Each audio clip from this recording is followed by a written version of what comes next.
Merci à vous donc d'être venu aujourd'hui. C'est une prouesse, c'est tellement beau que je comprends votre sens citoyen de venir à une réunion à 18 h avec une si belle journée. Celui-là peut-être ne marche mieux, mais il va résonner. Vous préférez que ça résonne? Ouais. On va tâcher de faire comme ça. Merci également. Les animations de char à voile se déroulent encore demain. Le vent n'est pas au rendez-vous, il fait beau, c'est déjà ça. Peut-être que demain, ça ira mieux pour le vent.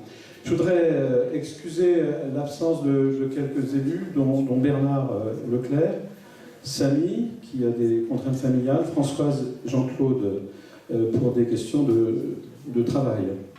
Un message particulier pour Bernard Leclerc, que je porte avec vous. Bernard est hospitalisé depuis la mi-janvier, Jean-François. La mi-février, pardon. Nous lui envoyons des messages d'amitié et de soutien, vous tous présents ici et nous régulièrement. Il se bat, voilà. Pâques 2015, Pâques 2016, Pâques 2017, Pâques 2018, Pâques 2019, comme aux séances de vœux, on se retrouve pour cette tradition qui était un engagement municipal de l'équipe que j'ai eu le plaisir de mener en 2014, pour dresser le bilan de l'action municipale. C'est assez rare en fait dans les communes, je trouve ça d'ailleurs un peu dommage, peut-être qu'on donnera l'exemple à d'autres, de faire tous les ans le point sur l'état d'avancement du chantier de l'action municipale. Il est souvent de coutume de dire que les élus prennent des promesses, prennent des engagements avant les élections et les oublient le lendemain de l'élection. Donc écoutez, l'enjeu c'est d'essayer de vérifier avec vous si les engagements sur lesquels on a pris contrat avec vous en 2014 sont tenus. Et nous souhaitons nous prouver le contraire, prouver l'idée que la démocratie, ça fonctionne aussi avec le contact du citoyen, avec son retour, avec sa critique, et parfois avec son encouragement, parce que les choses ne sont pas faciles. C'est le dernier bilan du mandat, puisque nous sommes aujourd'hui en 2019, et nous avons souhaité, vous le verrez, le mettre en forme. Vous le verrez avec, je l'espère, une présentation dynamique qui, j'espère, vous retiendra votre attention. Je voudrais vous le dire en même temps tout de suite, nous sommes, nous, fiers du bilan. Voilà. Donc, de temps en temps, il vaut mieux le dire, quand on a eu le sentiment de ne pas avoir été inutile. Alors, pour autant, vous êtes là pour contester, critiquer, faire part de vos questions, de vos contestations, de vos impatiences. Elles sont tout à fait légitimes.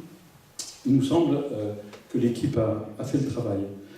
Et je l'ai déjà dit souvent, tout n'a pas été facile, et je voudrais ici qu'on se le dise, après 5 ans d'activité municipale.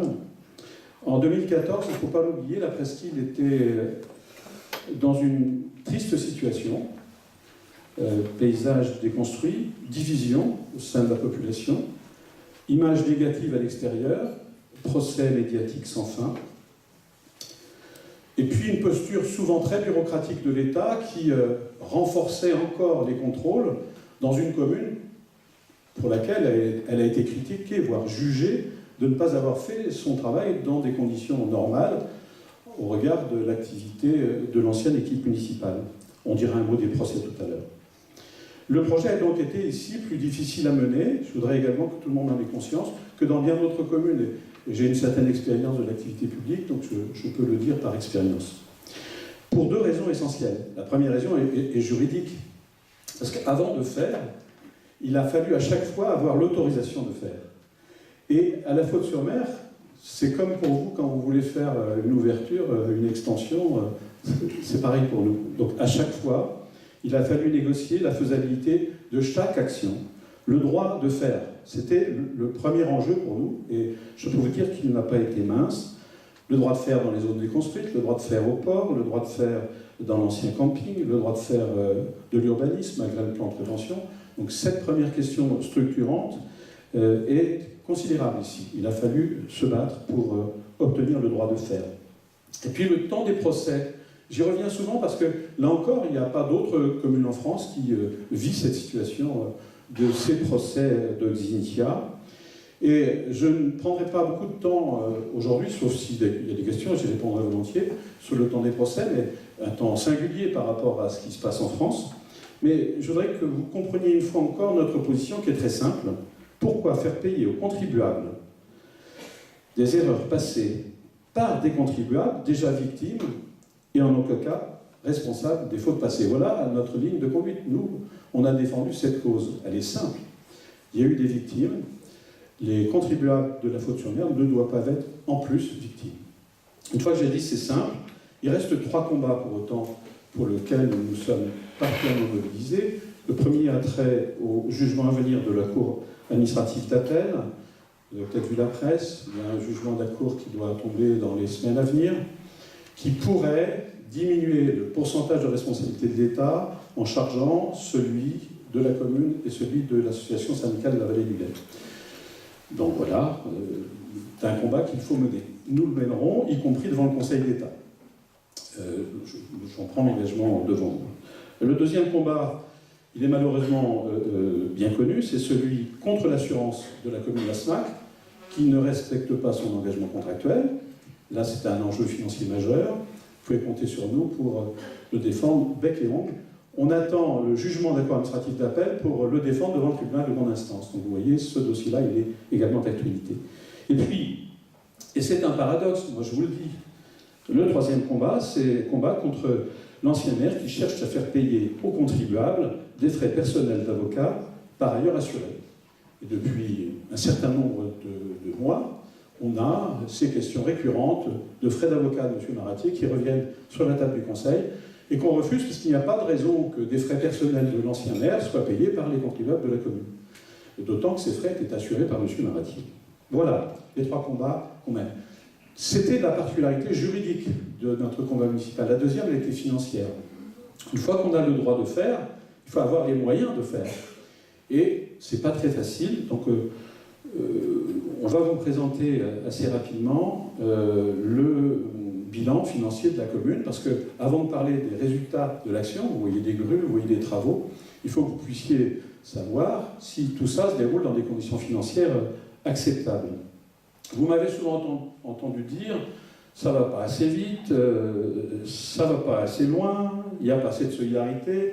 Vous m'avez entendu râler contre l'État. Alors, au bout du compte, je voudrais vous dire quand même ce soir ma satisfaction, notre satisfaction, parce que au bout du compte, le travail a été mené. Les accords de financement sur lesquels vous allez voir dérouler les actions qu'on a menées. Des financements de la commune sont pratiquement à chaque fois obtenus entre 70 et 80% de subventions extérieures. C'est exemplaire. Et je le dis grâce à l'action du Premier ministre, qui a reconnu la particularité de la faute, qui m'a entendu sur les messages de solidarité qu'il fallait porter. Les messages qui ont été entendus par l'ancien président de région, Jacques Auxiette, qui est venu dans cette salle, qui ont été également portés par Bruno Retailleau, président de région à suivre, et qui était président de département lorsque j'ai négocié avec lui. Et donc, la totalité des financements, vous le voyez, ont été négociés fin 2014. On est en 2019. Donc vous voyez, au bout du compte, malgré le fait que je râle souvent sur notamment la relation à l'autorité publique de l'État, il faut prendre acte du fait que les financements ont été obtenus. Je voudrais également souligner, et une fois n'est pas coutume, le travail positif que je souligne de Benoît Brocard, l'actuel préfet de la Vendée, que j'ai encore rencontré il y a à peine un mois, qui a débloqué, sur notre insistance, le dossier des vieilles maisons. La digue des vieilles maisons est réalisée. Je le redis, allez voir les autres communes, je ne cite pas lesquelles, le papier, le plan digue est terminé à la Faute-sur-Mer. Il n'est parfois pas commencé ailleurs. Et le préfet a pris acte de la nécessité de faire vite, et je l'en remercie. De la même manière, je l'avais vu il y a 8 mois avec Jean-François Laurent, sur l'ancien camping, la négociation sur le domaine public maritime, le droit de pouvoir faire un parc. Et je me rappelle, il m'avait dit, vous n'y arriverez pas quand même, vous n'arriverez pas à ouvrir les jeux pour Pâques. En gros, c'était les enjeux. Bien, il a joué le jeu, puisque les jeux sont ouverts, et le parc n'est pas terminé, mais l'essentiel est fait. Donc, je voudrais, à cet égard, le souligner. Et puis, la Comcom, la communauté de communes, dont j'assure une vice-présidence, qui est un gros machin, à 44 communes, elle a fait aussi du travail, puisqu'elle a récupéré la compétence digue, et les digues ont été financées, et puis elle a assumé sa compétence piste cyclable. On entendra un mot tout à l'heure, mais objectivement, on ne fait pas du vélo aujourd'hui comme on en faisait il y a 5 ans. Il y a des pistes cyclables en site propre, et la pratique du vélo se développe dans la commune, et c'est très bien. Voilà, c'était le préalable. Je voudrais maintenant vous présenter l'état des réalisations, mais avant, faire quelques flashs d'explications sur le bilan financier de l'action municipale. Alors, vous allez me pardonner d'avance, et Laurent a eu l'intelligence de me dire « Patrick, il faut que tu commences par ça, parce que c'est tellement compliqué que si tu finis par ça, tout le monde décrochera. » Donc j'espère vous accrocher un peu sur la responsabilité financière, mais vous êtes contribuable, hein, vous payez les impôts, donc il est quand même normal que vous sachiez où on en est sur la situation du budget. Alors, on va commencer...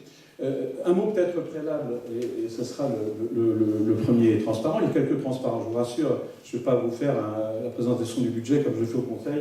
On m'a dit que j'étais trop long, ça dure parfois 2h30. Je vais faire beaucoup plus court. Xinka a eu un effet majeur sur les finances de la commune de La Faute-sur-Mer, parce qu'il faut que vous sachiez que le budget d'une commune, il est lié à la population de la commune. Quand vous avez 1000 habitants, vous avez des impôts sur 1000 habitants, vous avez une dotation de l'État pour 1000 habitants. Quand il y a 600 maisons déconstruites, quand il y a plus que 700 habitants, ben vous avez des impôts sur 700 habitants et une dotation de l'État pour 700 habitants. Et dans le même temps, bien souvent, personne n'a anticipé la diminution du budget. Donc en fait, on a les dépenses d'une commune de 1000 habitants, l'hiver, et puis on se retrouve avec des recettes d'une commune de 700 habitants. Il y a forcément un souci. Donc ça, c'était notre premier travail dès 2014. Et je voulais présenter ce tableau qui est en fait la décroissance des dépenses du budget de fonctionnement de l'actuel mandat, de 2014 à 2019. Ça, c'est le budget de fonctionnement de la commune. Vous voyez, on était à 3,3 millions environ en 2014. On est aujourd'hui à 2,7 millions. Alors, j'allais dire, c'est pas une fierté de voir son budget baisser. Ben, en même temps, lorsque les recettes baissent, il n'y a pas d'autre solution. Parce que si on ne tient pas compte d'une diminution des dépenses de fonctionnement, on se retrouve, et vous le verrez tout à l'heure, avec des difficultés d'épargne. Voilà pour le premier transparent. Alors maintenant, il faut forcément parler des recettes, lorsqu'on a parlé des dépenses. Et les recettes, ben, elles résultent essentiellement de la fiscalité que vous payez, que nous payons.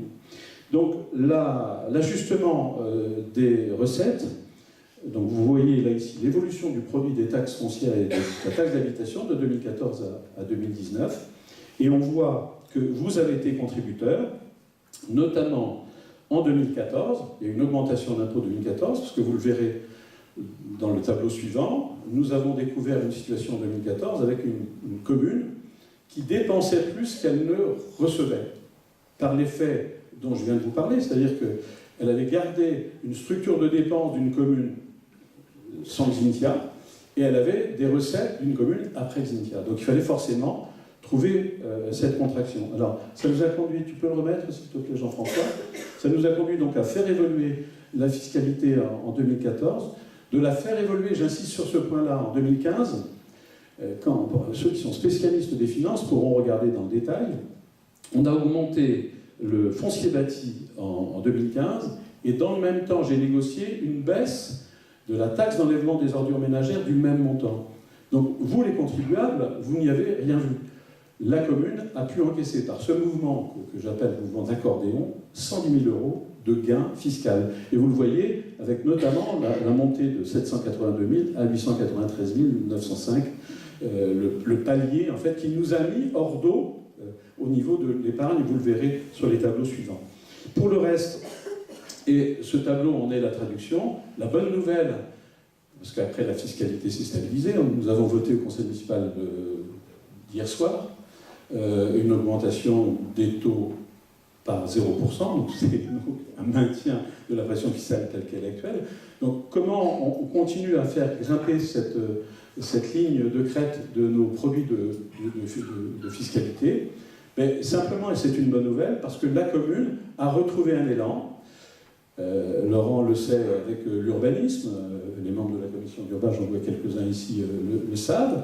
Il y a un développement, il y a des constructions, il y a des ventes, il y a des travaux. La valeur des maisons prend également un essor. Donc tout ça, ça constitue ce qu'on appelle la base fiscale.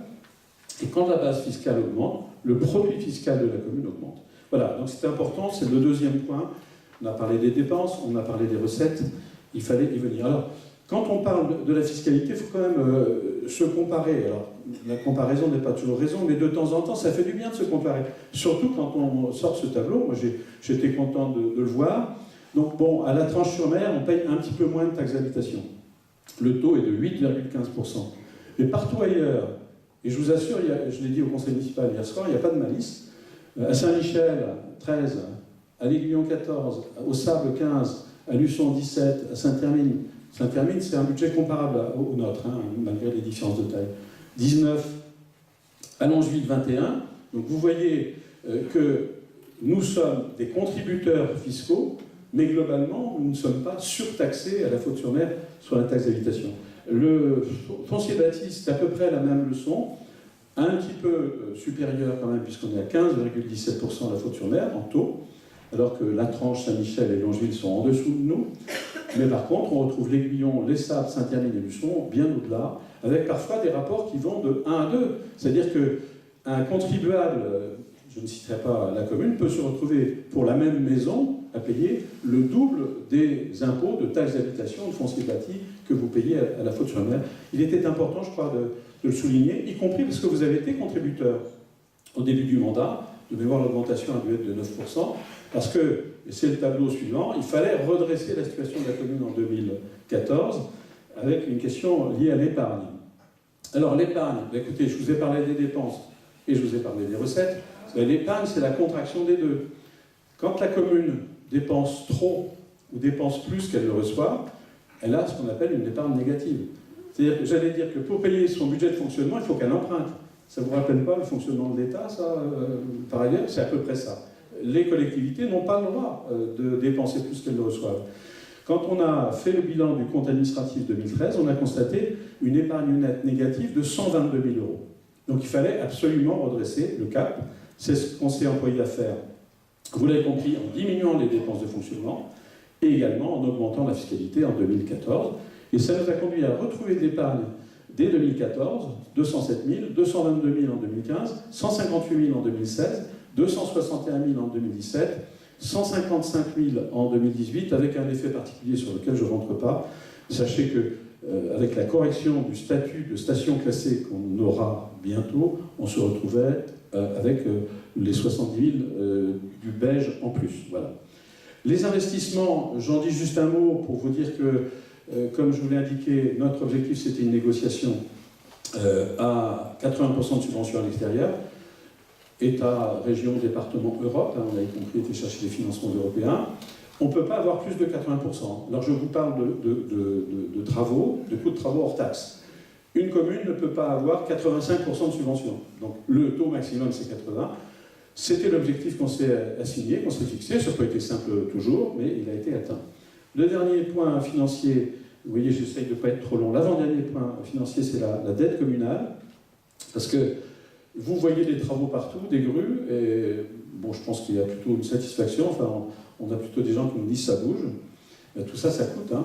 Donc, le gros marqueur, c'est est-ce que l'épargne est maintenue? C'est-à-dire, l'épargne, ça permet de financer l'investissement. Le deuxième marqueur, c'est à quel niveau on est endetté. Alors, vous le voyez, notre endettement, il a largement augmenté 2013, 2014, 2015, 2016, avec une courbe très, très ascendante. Le premier emprunt qu'on a supporté, c'est l'emprunt que René Maratier avait souscrit juste un mois avant l'élection de 2014. Il avait emprunté 1 million d'euros pour financer l'avenue de la plage, que nous n'avons d'ailleurs toujours pas accepté au niveau de sa finition, parce qu'elle est en très mauvais état. Donc, l'objectif, c'était de maîtriser cette dette, c'était indispensable. Donc, la maîtrise de la dette, elle s'est opérée à partir de 2017. Vous voyez la courbe descendre. Et surtout, c'est pour ça que j'ai dit tout à l'heure que la communauté de communes avait fait son travail, la négociation majeure dont je vous ai déjà parlé, c'est ce qu'on appelle GEMAPI. Alors c'est très compliqué, Mais la loi a transféré la responsabilité des digues aux communautés de communes. C'est la commune qui faisait des emprunts de digues, et vous voyez les emprunts de digues, c'est le vert dans le tableau. Donc vous imaginez le coût à la charge communale de la réalisation des digues. Et ce qui a été très positif, ce qui a été une négociation d'une année entière, soir, nuit comprise, c'était de transférer les travaux des digues, mais de faire mieux, de transférer la dette des digues. Et vous le voyez très clairement, c'est-à-dire qu'à partir de 2018, vous n'avez plus de vert. C'est-à-dire que la commune n'est plus maître d'ouvrage des digues, mais elle ne paye plus de capital et d'intérêt, de dette sur les digues. C'est la communauté de communes qui le fait. Voilà, c'est un point important. Donc vous voyez ainsi une dette qui revient à un niveau inférieur au niveau de 2013. C'est important parce que ça veut dire qu'on peut réaliser des travaux en même temps qu'on arrive à maîtriser, voire à diminuer la dette.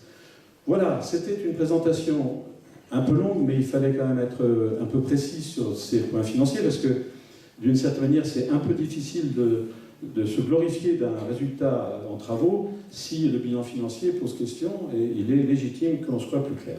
Alors après, je vais être le premier à démarrer, puis après je vais m'aider. On vous propose donc de dérouler le bilan 2014-2019 sur les thèmes qui nous ont mobilisés, vous ont mobilisés, nous ont rassemblés. Premier thème, c'est la sécurité. On a toujours dit que c'était un préalable pour nous. Si on ne traitait pas bien la sécurité, on ne pouvait pas dignement assurer le reste. Alors, on va prendre du nord au sud. La digue des vieilles maisons, donc vous avez une image de l'avant et de l'après. Bon, j'insiste pas sur le caractère de sécurité essentiel pour la digue des vieilles maisons. C'était le dernier élément majeur du nord de la commune qui n'était pas assuré en sécurité. Le coût des travaux des vieilles maisons, c'est environ 560 000 €. Ça a été réalisé cet hiver. Le maître d'ouvrage, c'est le syndicat mixte ou la communauté de communes. Le financement, c'est environ 70% obtenu de l'extérieur. Ça n'est pas supporté par le budget communal. Le barrage du Brau, donc c'est un barrage qui régule le lait, vous savez, ouvrage très ancien, qui était excessivement vétuste. Il a fait l'objet de travaux énormes depuis 2 ans, pour un coût d'environ 3,2 millions. Maître d'ouvrage, le syndicat mixte et la communauté de communes, donc, avec des financements à peu près du même ordre, environ 70 000 €. La digue du Platin, c'est celle que nous avons réalisée dès 2015, mes amis, je ne crois pas me tromper sur le calendrier. C'était l'urgence, parce qu'il fallait traiter le caractère fragile de la Baie-Mauriette et l'envahissement de l'eau par ce secteur nord de la commune. Coût des travaux du Platin, environ 1 600 000 €, réalisés en 2015. Et c'est la commune qui était maître d'ouvrage à l'époque, et on a eu environ 70%, peut-être il me semble qu'on a eu un financement européen, 70% de financements extérieurs. Et il y a eu une charge de la commune à l'époque, vous l'avez compris, charge qui a été transférée après à la communauté de communes. Voilà pour le Platin. La passerelle, alors, vous allez me dire, mais la passerelle, on la connaît, mais à la Tranche-sur-Mer, pas à la faute. Ben oui. Alors, moi j'y crois encore, et je le présente en bilan, ce sera d'ailleurs une réponse à vos questions probablement, il reste des choses à faire. J'ai bon espoir que cette passerelle, que vous voyez représentée en bas, j'ai bon espoir qu'elle soit réalisée en juillet, avant juillet, de cette année. Bon, alors en même temps, j'ai négocié le fait que ce ne soit pas la commune et pas les contribuables de la Faute-sur-Mer qui la réalisent, c'est la région des Pays de la Loire qui la réalise. C'est un accord que j'avais obtenu de Jacques Oxiette et que Bruno Otaillot m'a confirmé à suivre. Alors je connais bien la région, je trouve qu'elle fonctionne un peu moins bien qu'avant, mais j'ai bon espoir quand même que les travaux soient réalisés. Les entreprises sont choisies, les accords de l'État ont été donnés, je vous en ai parlé au vœu d'ailleurs, je suis passé devant 3 commissions Théodule avec des crânes bleus pour obtenir les accords, tout est obtenu. Alors après, c'est un peu long. Vous le voyez, l'objectif, c'est de relier le chemin de la Bergerie jusqu'à l'îlot dans la Baie-Mauriette et nous permettre ainsi de cet îlot d'accéder à la plage l'été avec des pontons flottants. Mais des pontons flottants très courts et de sorte que le nord de notre commune, et je pense notamment aux activités de tourisme, je pense aux nombreux campings, puissent profiter des accès plages en toute sécurité. Les accès ne sont pas sécurisés. Je vous rappelle qu'on avait une passerelle, qu'on appelait la passerelle des Indochinois, qu'on a fermée parce qu'elle était dangereuse, compte tenu de la configuration de mouvement. Donc moi j'ai bon espoir de voir cette passerelle réalisée. On vous tiendra au courant de manière par newsletter. J'ai à nouveau eu la semaine dernière le directeur cabinet du président de région pour accélérer le dossier. Coût 250 000 € à 100% en totalité à la charge de la région Pays de la Loire. La digue ouest, c'est une longue aventure, la digue ouest. Plus d'1 100 000 € de travaux réalisés par la communauté de communes, syndicat mixte, avec des mauvaises nouvelles. Je vous en ai parlé au vœu. Les premières mauvaises nouvelles, c'est que le bureau d'études s'est rendu compte que le franchissement de l'océan dans la baie Henriette accélérait le risque de fragilité de la digue. Donc la digue a été renforcée avec des pales planches. Ça a coûté 900 000 € de plus quand même. Donc, la commune n'est pas maître d'ouvrage, mais c'est de l'argent public. Ça a été réalisé, c'est pratiquement terminé. Et puis quand les entreprises ont commencé à vouloir travailler sur la digue ouest elle-même, ils se sont rendus compte qu'il y avait des cavités profondes et qu'il fallait renforcer cette digue. Je pense que nous n'aurons pas les accès piétons et cyclistes pour cet été. Et vous aurez, de chez Christophe, pour le dire simple, je crois qu'il y a un numéro de plage là, le 15, le 4, du 4 jusqu'au Platin, je pense qu'on n'aura pas d'accès à cette digue parce que les travaux s'imposent complémentairement. Mais c'est quand même important. Digue F, pour compléter celle-ci, nous l'avons réalisée en 2016, coût 210 000 € à la charge de la commune, réintégrée et transférée à la communauté de communes. La digue B, C et D, qui a été réalisée avec beaucoup de poussière, je vois certains d'entre vous qui ont souffert un peu, pendant l'été 2018, pour un montant de 460 000 €, terminé également. Et j'en ai ainsi, pour ma part, terminé sur les travaux de sécurité. J'insiste sur ce point. La commune a terminé son plan digue aujourd'hui, donc vous êtes en sécurité. Ça ne nous empêche pas de devoir être vigilants parce que nous sommes dans une presqu'île, mais le plan digue est terminé et bien terminé. Il reste 2 points de désaccord avec l'État. Je ne vous embêterai pas longtemps avec ça.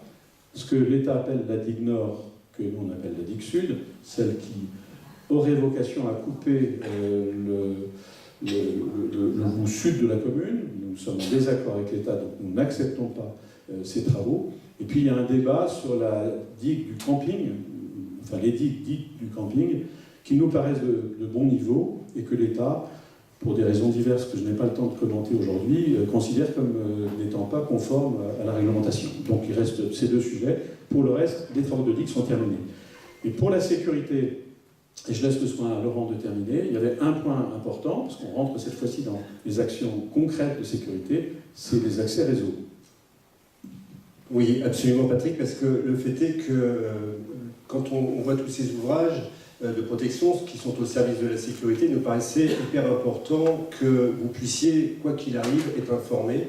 Et donc l'idée était, pendant plusieurs années, de pousser un peu l'État à nous aider et nous rendre éligibles à des subventions qui nous permettaient de financer des antennes relais couvrant la couverture mobile, excusez-moi. Et donc l'État, pour des différentes raisons réglementaires, n'a pas réussi à nous rendre éligibles, et nous sommes partis en négociation avec les opérateurs, et notamment l'opérateur Orange, qui, au bout de 2 années de négo à peu près, nous a financé à 100% 2 antennes, enfin nous a proposé de financer 2 antennes relais, une au sud et une au nord de la commune. Celle du sud de la commune est située dans le Golfe, en fait, hein, elle est assez maquillée, donc pour celle-ci, il n'y a aucun problème. Elle pourra permettre justement d'avertir absolument n'importe qui une fois chez lui, parce que le problème qu'on avait dans la commune, c'était que dans certaines maisons, la couverture mobile ne fonctionnait pas. Vous ne pouviez pas téléphoner à l'intérieur de la maison. Et deuxième problème, c'est que si le téléphone passait, ce qu'on appelle la data, c'est-à-dire les données, ne passaient pas. Donc, maintenant, ce sera résolu. Vous aurez une couverture réelle absolument sur tout le sud de la commune et le centre de la commune. Et pour ce qui est de ceux qui habitent au nord, rassurez-vous, on n'a pas pu et on n'a pas voulu poser l'antenne nord parce qu'en fait, on a eu une petite levée de bouclier de certains voisins qui nous ont dit « Écoutez, vous êtes gentils, mais nous, l'antenne, c'est trop près de chez nous, on n'en veut pas ». Ce à quoi, au début, on était un petit peu bloquant, puisqu'on se disait que le sujet, c'était quand même la sécurité de ceux qui habitent dans la commune en cas d'aléa qui se réalisait l'hiver. On imagine quelqu'un qui est chez lui, qui est un peu âgé, il ne va pas sortir de chez lui la nuit pour savoir que si à 18h l'alerte était orange, elle est passée au rouge à 1h du matin. Donc il fallait quand même qu'on arbitre en fonction de cette notion de sécurité et pas seulement en fonction d'un gadget de couverture mobile. Et donc, on a décidé, et nous avons décidé, et c'est surtout toi, Patrick, qui est à la manœuvre sur cette décision de le refuser, puisqu'on a négocié avec Orange pour que leur antenne qu'ils posent au nord de la commune, derrière la Belle Henriette, notamment au sud de Hyères, derrière la Belle Henriette, puisse être un petit peu plus élevée et permettre de couvrir, pour le coup, 100% de ce qui nous manquait en couverture. C'est-à-dire que grâce aux investissements faits par la tranche, eh bien, nous aurons le service complet, c'est-à-dire qu'à la fois le sud, le centre et le nord de la commune seront couverts, et on ne s'en porte pas plus mal, Patrick. Voilà. Alors je crois qu'on a terminé la fiche. Je crois qu'on a terminé la fiche. Premier thème, le thème de la sécurité. Et je propose Béa, que tu viennes nous parler du deuxième thème, le thème de l'environnement, avec 2-3 investissements que nous avons réalisés. Merci Patrick, bonjour à tous. Eh bien, écoutez, oui, je vais vous parler d'environnement, c'est aussi notre qualité de vie.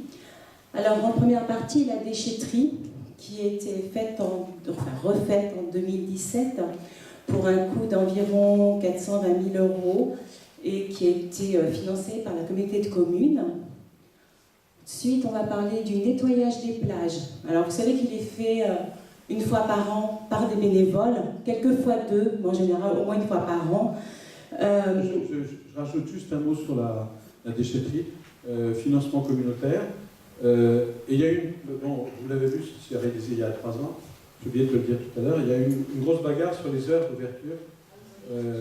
Et vous l'avez vu, on a réussi à avoir, hormis le dimanche, tous les jours, des créneaux d'ouverture. Attention, ce ne sont pas les mêmes qu'avant, donc il faut regarder de près. Je sais que la déchetterie est un élément essentiel d'une activité d'une commune touristique. C'est aussi un lieu de vie sociale. C'est souvent dit, on s'y retrouve, on s'y rencontre. Merci pour les précisions. Donc du coup, le nettoyage des plages fait régulièrement par des bénévoles, je vous disais une fois par an, je crois même que quelques années c'était fait 2 fois. On récupère environ 3,5 mètres cubes cette année de déchets, mais ça a quand même un coût d'environ 25 000 € pour le reste du nettoyage, le reste de l'été. Vous savez, les jeunes qui sont embauchés, qui font le nettoyage régulièrement, donc il y a quand même un petit coût qui est financé à 50%. Ensuite, je vais vous parler des bacs à marée qui ont été installés par nos services et qui sont drôlement pratiques parce qu'on s'est rendu compte que les promeneurs sur la plage avaient réellement pris l'habitude, en se baladant, de ramasser les déchets, de les mettre dans les bacs. Et ça, c'est super parce que ça nous permet d'avoir des plages propres pratiquement tout le temps, principalement l'hiver avec les grandes marées et les coups de mer. Eh bien, écoutez, je vous remercie. Je pense que moi, j'avais terminé pour l'environnement, puis on va vous parler de l'école. On va, sur l'environnement, parler d'un sujet majeur, c'est celui de la station d'épuration. Un mot pour le ramassage des plages, pour vous remercier à nouveau. On était, je crois, 60, Laurent, Jean-François, Béa, 60 au nettoyage des plages. On n'en a fait qu'une séance cette année. C'était aussi une marque d'amitié qu'on a envoyée à Bernard, parce que c'est Bernard qui était tout à fait au début, à l'origine de ce grand mouvement de nettoyage des plages. On avait en général 2 séries de journées, mais on a constaté que les plages étaient quand même plutôt plus propres aujourd'hui qu'elles ne l'étaient, ce qui est bon signe. Il commence à y avoir, y compris une discipline, y compris des professionnels de la mer. J'en dis pas plus. Alors, tu as oublié, parce que nous étions une 60aine d'adultes, mais il y avait tous les enfants. Il y avait tous les enfants. Alors là, je vais vous parler d'un travail Silomag. C'est en 2017 qu'il nous a été livré la station d'épuration pour un coût total de 5,1 millions sous maîtrise d'ouvrage Silom. Les travaux auront duré un peu plus d'1 an. C'est un équipement qui est très high-tech, quasi unique en France, capable de recevoir toutes les eaux usées et toutes les boues des 2 communes de la Flotte-sur-Mer et de l'Aiguillon sur Mer. La nouvelle station, en ce sens, déshydrate toutes ces boues à 85%, et ce qui est obtenu complètement déshydraté est recyclé pour l'épandage dans les champs et pour l'agriculture. Ce cycle est vraiment vertueux et plutôt exemplaire. Tous les tests le prouvent, les tests que nous avons faits ensuite, ils le prouvent, la qualité de l'environnement habituellement impacté par ce genre de rejet, ou en tout cas par les fuites, les tests sont tous bons, absolument tous bons, ce qui n'était pas du tout le cas avant. Et au-delà du service rempli, c'est une réelle contribution à la préservation de l'environnement. Et en parlant d'environnement, la presqu'île de la Flotte est un écrin naturel qu'il faut savoir préserver. Il nous a donc fallu envisager les moyens de mieux vivre la nature de nos plages. Et c'est là où on va passer à un autre thème, ce sont les plages. En 2017, nous avons engagé les travaux d'aménagement des accès plages avec la construction de platelage bois à l'accès 4 et à l'accès 17, qui est l'accès des Amourettes, et l'accès qui est derrière l'hôtel de Christophe, oui, qui s'appelle Le Grand Large. Il fait sa pub. Donc en fait l'idée c'était de permettre ainsi à tous de pouvoir atteindre beaucoup plus confortablement le rivage sans détériorer nos dunes grises. Et à l'accès des Amourettes, en plus, nous avons créé aussi un accès équestre en relation avec la piste sur le boulevard de la Forêt. Enfin, nous avons mis en place l'obligation de stationnement pour les vannes à chevaux sur le parking des écureuils pour les promenades à cheval sur la plage. Les efforts environnementaux, la qualité des eaux ainsi obtenues et la facilité d'accès pour tous à nos plages nous permettent depuis les 4 dernières années d'obtenir le label Pavillon Bleu. Il embarque avec lui tous les bons indicateurs qui permettent à tous ceux qui veulent choisir le littoral pour venir passer leurs vacances de choisir la Flotte-sur-Mer comme destination de leur mieux vivre et de leur bien vivre. Comme toutes ces dernières années, c'est notre ami Bernard qui est à la manœuvre pour mener à bien ce dossier. Et cette année encore, je ne doute pas qu'il a fait ce qu'il fallait quand il le pouvait pour que nous puissions espérer avoir encore la fierté de voir flotter le drapeau bleu sur nos plages. Ainsi... On peut simplement dire, on va dévoiler un secret. La liste des pavillons bleus a été choisie à Copenhague il n'y a pas très longtemps. Mais on n'a pas le droit de dire le résultat. C'est pour ça que je disais qu'on peut espérer. Voilà, mais on ne l'a pas dit, on n'a rien dit. Ainsi, pour pouvoir permettre vraiment à tous de bénéficier des bienfaits des plages, en 2018, nous avons obtenu le label Handiplage aussi, ainsi après que des bienfaiteurs privés, réunis toujours par Bernard, aient pu permettre le financement de tapis spéciaux, et que nous avons réussi aussi le financement par la région et l'État d'équipements spécialisés tels que des chaises roulantes adaptées. La plage des Belugas est à présent une plage complètement équipée, adaptée, pour que nous soyons certains que tous puissent bénéficier de nos plages. Toujours sur les plages, vous aurez remarqué depuis 2015 la bibliothèque de plage qui a été financée par la commune pour un coût total de 25 000 € en son temps. Elle est exploitée et animée par la communauté de communes Sud-Vendée Littoral. Elle fait évidemment le plaisir des touristes, de nos amis, des petits et des grands. Et j'ajouterai aussi la mise en place des cabanes à livres, des box à livres qu'on a mis sur toutes les autres plages, qui permet à chacun de déposer un livre et de le laisser pour celui qui c'est une sorte de bourse d'échange, et qui récupère le livre, qui le lit et qui le laisse. Voilà. Après avoir cheminé sur les accès plages, vous avez pu remarquer aussi dès la saison 2017, sur toutes les plages maintenant, à présent, des salons de bois. Ils permettent aux plagistes, mais aussi aux simples visiteurs d'un moment, de faire une halte repos dans un salon de bois face à la mer. Et 2018, 2019, c'est encore du travail pour que nos plages gardent leur belle réputation. C'est l'amélioration esthétique des containers sur la plage, c'est la construction de cabines de plage, l'habillage des sanitaires en bois, c'est la pose aussi d'une webcam permettant à nos amis voisins, je vous en avais parlé au vœu, de voir qu'à la faute, il fait toujours beau. Même si chez eux, ce n'est pas le cas. Donc ils peuvent venir nous voir sur nos plages et dans nos commerces.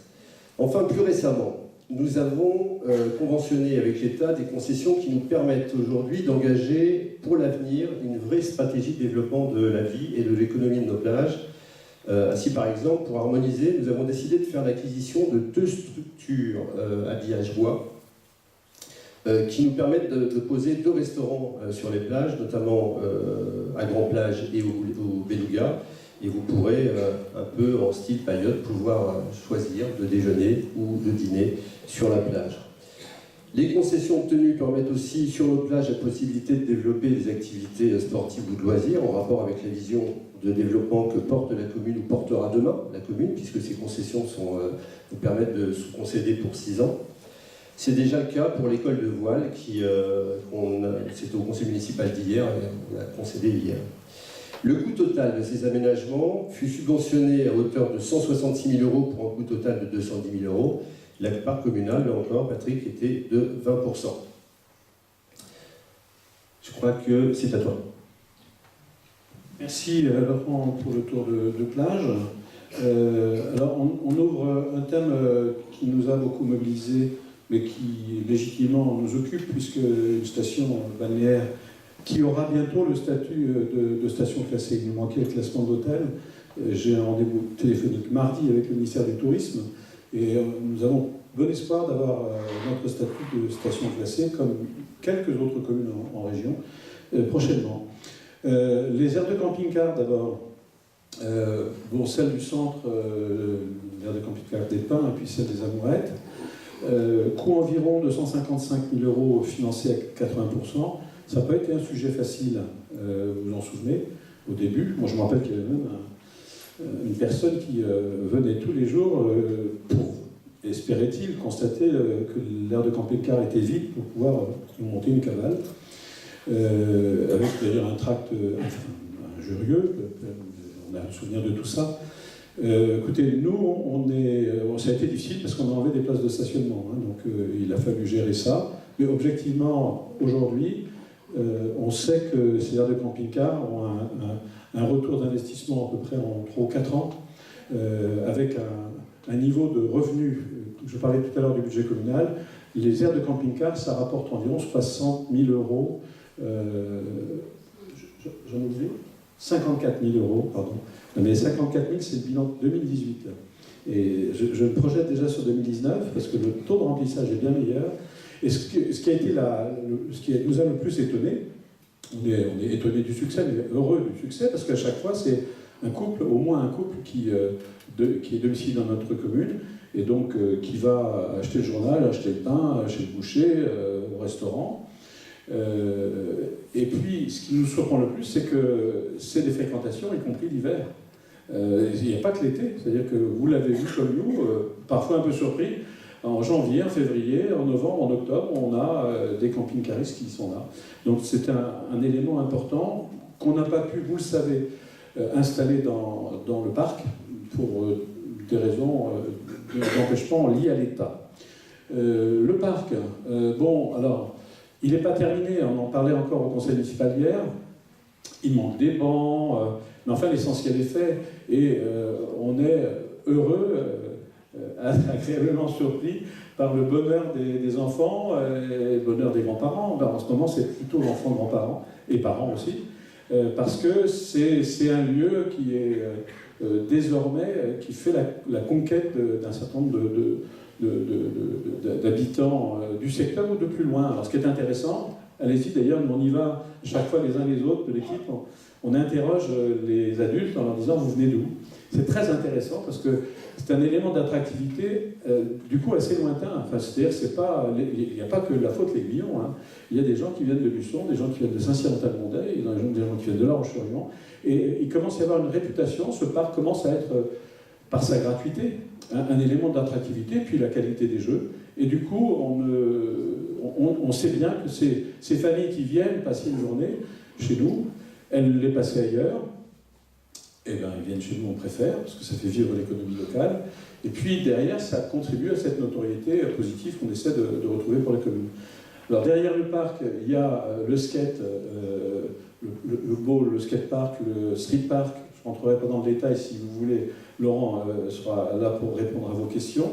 Il y a une réunion d'ailleurs mardi soir avec une bande de jeunes qui sont en train de monter une association parce que ça va être le bonheur des ados. Alors je vous préviens, les grands-parents, vous aviez les petits chinakoués, les chikoufs, petits, mais il y a un moment, ils se disaient on s'ennuie à aller chez papy, mamie. Et quand ils vont grandir, ils vont revenir encore parce qu'ils ne vont pas s'ennuyer. Ils vont aller, désolé, hein, vous les aurez aussi, ados, parce qu'ils viendront vous voir, parce qu'ils vont trouver ici une expression sportive qu'ils n'ont pas toujours dans les grandes villes. Le bowl qui sera construit pour juillet sera le plus grand bowl de France. Et donc, ça va être un élément de réputation. Alors, je vous rassure, ça ne va pas faire venir des voyous, ça va faire venir des ados, des jeunes, parce qu'on sait aussi que les ados sont le moyen de capter des familles qui viennent profiter de notre station et donc de notre économie touristique. Le parc, alors je ne rentre pas dans le détail du parc, les jeux de boules, il y a notamment une animation, on découvrira tout ça le 4 mai. Ce que je peux vous dire quand même, parce que ça, c'était pas gagné, ça a été gagné lors de notre dernier rendez-vous chez le préfet, je l'ai dit au conseil municipal, c'est que certains bâtiments vont être déconstruits et j'ai obtenu la possibilité de reconstruire des bâtiments. Alors c'est notamment essentiel pour la pétanque, parce que des jeux de pétanque c'est bien, mais il fallait aussi un local. Donc ce que vous connaissez de l'ancien sanitaire au centre du parc va être déconstruit, j'espère avant l'été, et j'espère qu'il sera reconstruit, pas à l'identique, mais avec un volume de mètres carrés semblable pour des garages qui serviront à l'activité de loisirs, notamment de la pétanque. Le sanitaire va pour partie être déconstruit, reconstruit. En attendant, il y aura un sanitaire provisoire dès mardi prochain. Les bancs, Jean-François, qu'on nous réclame, seront bientôt installés. Le verdissement va être opéré et le street park et le parc seront réalisés.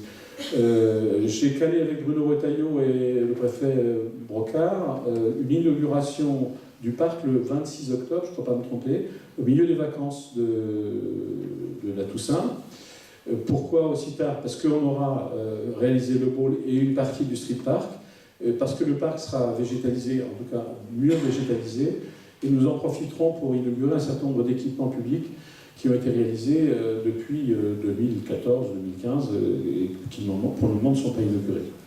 Il y aurait plein d'autres choses à dire sur le parc, mais je dis. Le centre nautique, on a notamment complété la flotte de chars à voile et racheté un certain nombre de chars à voile. Je ne rentre pas dans le détail. Je voudrais vous dire quand même que le parc, c'est 2 145 000 €, hein, donc ce n'est pas une paille. 2 145 000 € financés à 80%. Le golf, alors le golf, ce qui est quand même important, moi j'ai quand même et ça restera marqué dans ma mémoire, c'est l'image d'avant et l'image d'après. C'est-à-dire que ceux qui ne sont pas golfeurs, nombreux dans cette salle, c'est dommage d'ailleurs parce que c'est un sport très agréable, ils ont quand même au moins le plaisir du paysage et le plaisir de ce jeu pour ceux qui y jouent. Donc c'est important, on était quand même dans des zones de non-droit, des zones déconstruites, des zones tristes, des zones pour lesquelles on garde la mémoire, mais pour autant il fallait leur retrouver un usage, une activité. Donc le golf, 1 400 000 € de mémoire financé à 75% grâce notamment à un financement du CNDS et un soutien majeur du président de la Fédération française de golf, Jean Charon, je le signale, il est venu l'inaugurer en 2017. Et je salue, il y a des membres de l'association qui sont là. La présidente s'est excusée, elle n'était pas dans la possibilité de venir aujourd'hui, mais c'est une activité ludique, c'est une activité associative, c'est une activité économique, et c'est une activité, mes amis, qui ne coûte pas 1 €. J'insiste sur ce point parce qu'on fait dire ce qu'on veut aux gens. La société publique du golf, qui exploite le golf, elle paye un loyer à la commune, et le loyer que paye la société du golf à la commune couvre l'annuité d'emprunt que la commune a contracté pour réaliser le golf. Donc, au bout du compte, l'emprunt que la commune a réalisé pour payer les 20% de sa part sont couverts par le loyer, parce que le loyer résulte, lui, de l'activité économique du golf, les abonnements, le fonctionnement du bar, ouvert à toutes et tous quand vous voulez, la restauration de midi, notamment l'été. C'est important de rappeler. Et c'était un pari. La société publique locale a bouclé son premier bilan pour les premiers 18 mois de fonctionnement. Elle sort avec un excédent de 17 000 € après impôt. C'est-à-dire qu'elle paye des impôts et elle dégage un excédent de 17 000 €. Elle n'est pas en déficit. Voilà. Donc ça, c'est aussi des bonnes nouvelles. Et j'en remercie notamment les bénévoles, les salariés qui ont œuvré, et puis les joueurs qui ont œuvré pour la réussite du projet. Les jardins, alors l'opération jardinage, c'est pas celle qu'on avait imaginée, mais on ne désespère pas. Je sais que Jean-François a encore des contacts. C'était l'idée d'un maraîcher. On a échoué sur une candidate au maraîchage qui n'a pas abouti. Pour autant, ce n'est pas en jachère. Un certain nombre d'entre vous, je vois des jardiniers. On ira bientôt manger des asperges, j'espère, chez eux. Donc il y a des jardiniers qui ont pu avoir des jardins allotis pour leur plaisir et leur loisir. Le projet équestre, ça c'est sans doute le plus compliqué. Béa en a beaucoup porté les difficultés, mais on a le sentiment d'avoir atteint l'objectif, notamment lors de la dernière rencontre avec le préfet, en présence du directeur des DTM, c'est-à-dire ce fonctionnaire qui s'occupe des permis de construire. Il nous semble avoir trouvé la bonne dénomination pour que ce soit conforme au plan de prévention des risques littoraux du préfet et ajusté sur le plan local d'urbanisme. Donc le permis est déposé, il est inscrit, il est passé en commission hier, et on a bon espoir de le voir maintenant autorisé, et donc une réalisation pour ce centre équestre qui, avec les opérations de jardinage, coûtera environ 400 000 €, financé à 75%. On a même trouvé un financement européen sur ce projet. On sait qu'il y a déjà, parce qu'après, nous, on n'a pas vocation à exploiter un centre équestre, on sera plutôt sur un centre équestre de loisirs, mais avec des activités d'hiver. On a déjà un certain nombre de personnes qui sont intéressées par l'exploitation. Les pistes cyclables, écoutez, elles sont pratiquement achevées. Il nous reste la dernière partie qui va avec les digues, parce qu'il fallait réaliser les digues pour pouvoir opérer les pistes cyclables. Mais moi j'ai bon espoir que, nonobstant la partie entre chez Christophe et le Platin, la totalité des pistes cyclables sont réalisées. On a quelques difficultés, soyez vigilants sur la digue Est, qui a été réalisée avant 2014. Elle a été faite en ciment, et comme la digue bouge, il y a des fractures et quelques dangers qu'on est en train de marquer, de signaler, et qu'on fera réparer le moment venu. Il nous manque quelques aménagements de circulation. Il faut être vigilant également sur l'usage des engins motorisés qui n'ont rien à faire sur nos pistes cyclables. Et il ne faut pas hésiter à nous appeler quand c'est le cas, ou de faire des photos. N'hésitez pas à faire des photos, notamment des plaques d'immatriculation des engins motorisés sur les pistes cyclables. Ils n'ont rien à y faire, et vous nous passez des photos. On ne laisse jamais ces dossiers sans suite. Les pistes équestres, Laurent en a dit un mot. J'y reviens pas. Je crois qu'on en a terminé pour les équipements de loisirs, tourisme et de sport. Laurent, je te laisse la main sur l'aménagement urbain. Alors les aménagements urbains, avant de rentrer dans le détail des aménagements urbains, vous le savez, nous entrons généralement dans la Faute-sur-Mer par deux ponts, soit en voiture par le pont construit dans les années 63, ou à pied et à vélo par le petit pont, qu'on appelle la passerelle, construit en 1907, qui fut le premier trait d'union entre la commune de l'Aiguillon-sur-Mer et de la Faute-sur-Mer. Fin 2018, vous le savez, on vous en a parlé, nous avons reçu un courrier du département qui nous annonçait que la route départementale comprenant le pont routier et la passerelle piétonne serait déclassée, que la passerelle piétonne étant vétuste, le département verserait aux communes le coût de sa démolition, soit qui est estimé à 200 000 €, et que le pont routier pouvait permettre le passage de poids lourds de 19 tonnes, alors que pendant un moment on était à 7 tonnes et demie, mais en évitant que deux poids lourds se croisent. Ils pouvaient suivre, mais il ne fallait pas qu'ils se croisent. À cet effet, il a indiqué aussi programmer des travaux de réduction de la largeur de la chaussée à 4,80 m, ce qui fait que vous étiez sûr qu'il n'y a plus de camions qui se croisaient, mais ça permettait aussi un croisement très périlleux pour les voitures, et un avenir florissant aux vendeurs de rétroviseurs. Aussi, le pont routier serait aménagé pour permettre à terme des liaisons douces et qu'on y installerait donc le passage de cyclistes et de piétons après qu'on ait eu démoli le petit pont.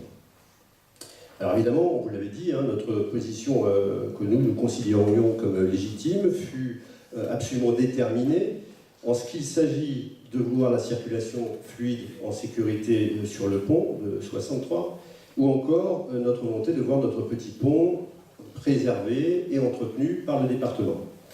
Petit pont que nous estimons aussi être inscrit dans la mémoire collective et le patrimoine historique du Sud-Vendée. Ce n'est pas seulement un patrimoine qui nous appartient à nous ici. Et c'est donc après une rencontre fin février avec Bruno Retailleau, sénateur, le vice-président région Pays de la Loire, madame la présidente de la communauté de communes Sud-Vendée Littoral, les deux maires de nos deux communes, que nous vous avons fait savoir que les bases d'un accord sont désormais les suivantes. Pour le petit pont, la fonction remplie par la passerelle piéton vélo pêche est désormais considérée comme attachée à notre territoire, comme notre patrimoine distinctif et doit être maintenu. La question n'est donc plus du tout de supprimer ce trait d'union, mais de savoir si la passerelle construite en 1907, avec des techniques de l'époque, est réparable ou s'il est financièrement plus opportun de créer une nouvelle passerelle pour les circulations douces et la pêche au carnet. Le financement, parce que le financement sera régional, pour cela la région, par la voix de Bruno Retailleau et du vice-président de la région Pays de la Loire, monsieur Perrion, propose des financements exceptionnels à hauteur de 2 millions d'euros maximum. Le pont routier, lui, l'aménagement du pont routier devra tenir compte de cette nouvelle donne. Les municipalités, et notamment toi, Patrick, tu as voulu, et tu as bien fait, préciser que ce pont routier devait être dimensionné au moins à 5,50 m de largeur pour permettre notamment les croisements et une fluidité touristique indispensable. Et puis, les deux communes ont indiqué que dans ce nouveau contexte, et après rénovation, reconstruction des deux passages, il est envisagé potentiellement, possiblement, une rétrocession des ouvrages à leur intention, mais seulement dans ce cas. Un comité de pilotage, région, département, commune, est chargé de finaliser et de mettre en œuvre cet accord. Autrement dit, les négociations et la détermination ont permis un accord cette fois acceptable, qu'il va falloir surveiller, être vigilant, d'autant que depuis le 25 février, rien n'a bougé. Enfin, à ma connaissance. Le rendez-vous est pris pour le comité de pilotage. Voilà. Mais on reste très vigilant et déterminé. Alors maintenant, entrons dans le détail des aménagements urbains. L'esplanade de la mer, c'est en 2015 que nous avons fini les travaux de l'esplanade de la mer pour un coût hors taxe de 732 000 €, dont il aura fallu d'abord trouver le financement. Alors là, on était un peu pris de court, donc on a réussi à trouver une subvention de 200 000 € de réserve parlementaire et de 178 000 € de subvention régionale. La part de la commune est ainsi descendue à 30%. Et cette esplanade qui embellit le site est vraiment utile pour les animations d'été. Bernard l'utilise beaucoup. Autre saison, autre animation, le marché d'hiver fut déplacé pour venir se déployer au centre-bourg, route de la Pointe d'Arcet, du magasin de la presse à l'avenue de l'Océan. Chaque dimanche, l'animation commerciale de ce marché complète l'activité du centre-bourg. Le marché d'hiver est devenu un vrai rendez-vous, important d'ailleurs pour nous, mais aussi pour les touristes qui viennent avant ou après la saison. Alors là, j'ai les travaux de l'école. Elle est où, Béa ? Tu vas nous parler des travaux de l'école. Merci. Un petit mot global sur l'école, alors évidemment les travaux. D'abord, je voulais quand même vous dire que notre école, en 2014, quand on est arrivé, il n'y avait pas beaucoup d'élèves, il n'y en a toujours pas beaucoup, mais on a toujours notre trentaine d'enfants à peu près. Ça va, ça vient, mais pour nous c'est extrêmement important de garder cette école vivante et je peux vous assurer qu'elle vit bien. Pendant ce mandat, on a passé les temps d'activité périscolaire avec beaucoup d'aide de votre part, en particulier des associations. Aujourd'hui, on a mis en place l'achat d'un vidéoprojecteur interactif qui a été financé à peu près à 60% et qui permet aux élèves d'arriver dans un collège numérique avec déjà des bases numériques. Et ça, dans des petites écoles comme la nôtre, c'est quand même un vrai plus. Vous dire aussi que les enfants ont participé au choix de la tyrolienne qui est aujourd'hui dans le parc. Et puis vous dire aussi que vous viendrez voir que dans quelques temps, les enfants de l'école de la faute ils sont en train de travailler en ce moment activement à un petit peu la décoration du parc. Donc ils font ça, ils sont très très pris dans le projet. Et puis on a une équipe enseignante qui est très dynamique et qui les soutient. Une école avec évidemment des projets pédagogiques, je ne peux pas tous vous les inventorier, mais je peux vous assurer qu'ils ne s'ennuient pas. Et du coup, pour maintenir cette école, je vais reprendre les travaux. Donc, l'école a bénéficié en 2018 de travaux d'amélioration énergétique et de travaux dans le restaurant scolaire. Petite parenthèse, depuis 1 an, la cantine est gratuite. Oui. Nous avons refait la toiture, changé les ouvrants, isolé, fait l'acquisition d'une nouvelle chaudière à granulés à bois. L'isolation thermique est améliorée cette année pour un coût total de 248 500 €, financé par la région, l'État, le CIDEV, l'ADEME, et la part communale n'était que de 20%. Je rappelle que nous avons aussi décidé, de la gratuité du repas. Excuse-moi Laurent, je n'avais pas lu tes notes avant, j'étais un petit peu grillée. Ouais, voilà. Voilà pour l'école, je vous remercie. C'est bien. À propos de gratuité, j'en profite pour vous rappeler qu'à la Faute-sur-Mer aussi, au-delà du fait que les enfants ne paient pas leur repas, il y a une gratuité des parkings. Et ils sont tous absolument gratuits. La gestion raisonnée du stationnement est une préoccupation qui est importante pour nous, et ça l'a toujours été. Et pour un coût total de 240 000 € hors taxe, nous avons validé le plan de réaménagement et le financement à 80% par le département et la région du parking qui s'appelle Flandre-Dunkerque. Alors si vous ne savez pas où il est, c'est juste celui qui est en dessous, là, que nous on appelle parking Pigalle. Bon, je ne sais pas si ça vous parle, mais c'est celui qui est juste en dessous. Il permet depuis quelques semaines un stationnement plus aisé et l'aménagement du dernier tronçon de la piste cyclable aménagée et financé par la communauté de communes pour un montant de 78 000 €. Toujours à propos des stationnements, nous avons créé des parkings à chaque porte des plages. Je vais vous parler des portes des plages. Il y a la porte des Chardons qui a été faite en 2017 par la création d'un giratoire à l'intersection de la route de la Pointe d'Arcet et la rue des Chardons. À la porte des Dunes, on a fait la même chose en 2018 à l'entrée de la rue des Dunes avec des plantations de beaucoup de végétaux, la création d'un second terrain de boule, la création d'aires de pique-nique, la création d'un giratoire au carrefour de la rue des Vignes, et puis on a aussi effacé tous les réseaux dans ce même secteur. Et enfin, à la porte des Amourettes, nous avons créé en 2018 un parking ombragé. Ces portes et ces nouveaux parkings et ces nouveaux carrefours, ces aires de stationnement, en fait il y en a 6, ont 3 objectifs. Ils permettent un meilleur stationnement, ils sécurisent aussi la circulation des piétons aux abords des accès des plages, et ils permettent un meilleur flux des circulations pour les véhicules qui se dirigent vers le port, vers le golfe, vers la plage, vers la pointe ou tous les autres endroits de loisirs ou de sport. Et justement, à propos de sport, voilà. C'est en 2017 que nous avons rénové la salle de sport et notamment sa façade, on avait besoin. Ces nouvelles ouvertures et l'isolation aussi que nous avons travaillé rendent l'équipement plus confortable, en tous les cas pour les usagers. Et tout ça, c'est fait pour un coût total de 50 000 €. Là aussi, nous avons obtenu des subventions d'État et du département qui s'élevaient à un montant de 27 000 €. Si vous cherchez d'ailleurs cette salle des sports, si vous ne la connaissez pas, afin de rendre le repérage dans la commune plus aisé et surtout plus lisible, nous avons repensé certains sens de circulation et surtout nous avons investi dans des supports de signalétique que vous avez pu voir partout dans la commune, plus modernes et plus simples, des codes couleurs sur les panneaux et des logotypes qui indiquent, qui guident et qui dirigent les personnes dans la commune. Tout de suite à droite, après le pont, vous avez pu aussi découvrir les travaux de la rue Paco, face au parc et à son esplanade. Terminé ces jours prochains, la nouvelle voirie, les nouvelles places de stationnement de chaque côté de la rue et les enrobés couleur sable permettant des terrasses et des cheminements doux vous amèneront à ce nouveau square qu'on voit là, devant les monuments aux morts. Et ce nouveau square, d'ailleurs, il a été tout de suite adopté par les familles qui amènent les enfants au jeu du parc ou qui vont faire une promenade au-dessus du petit pont.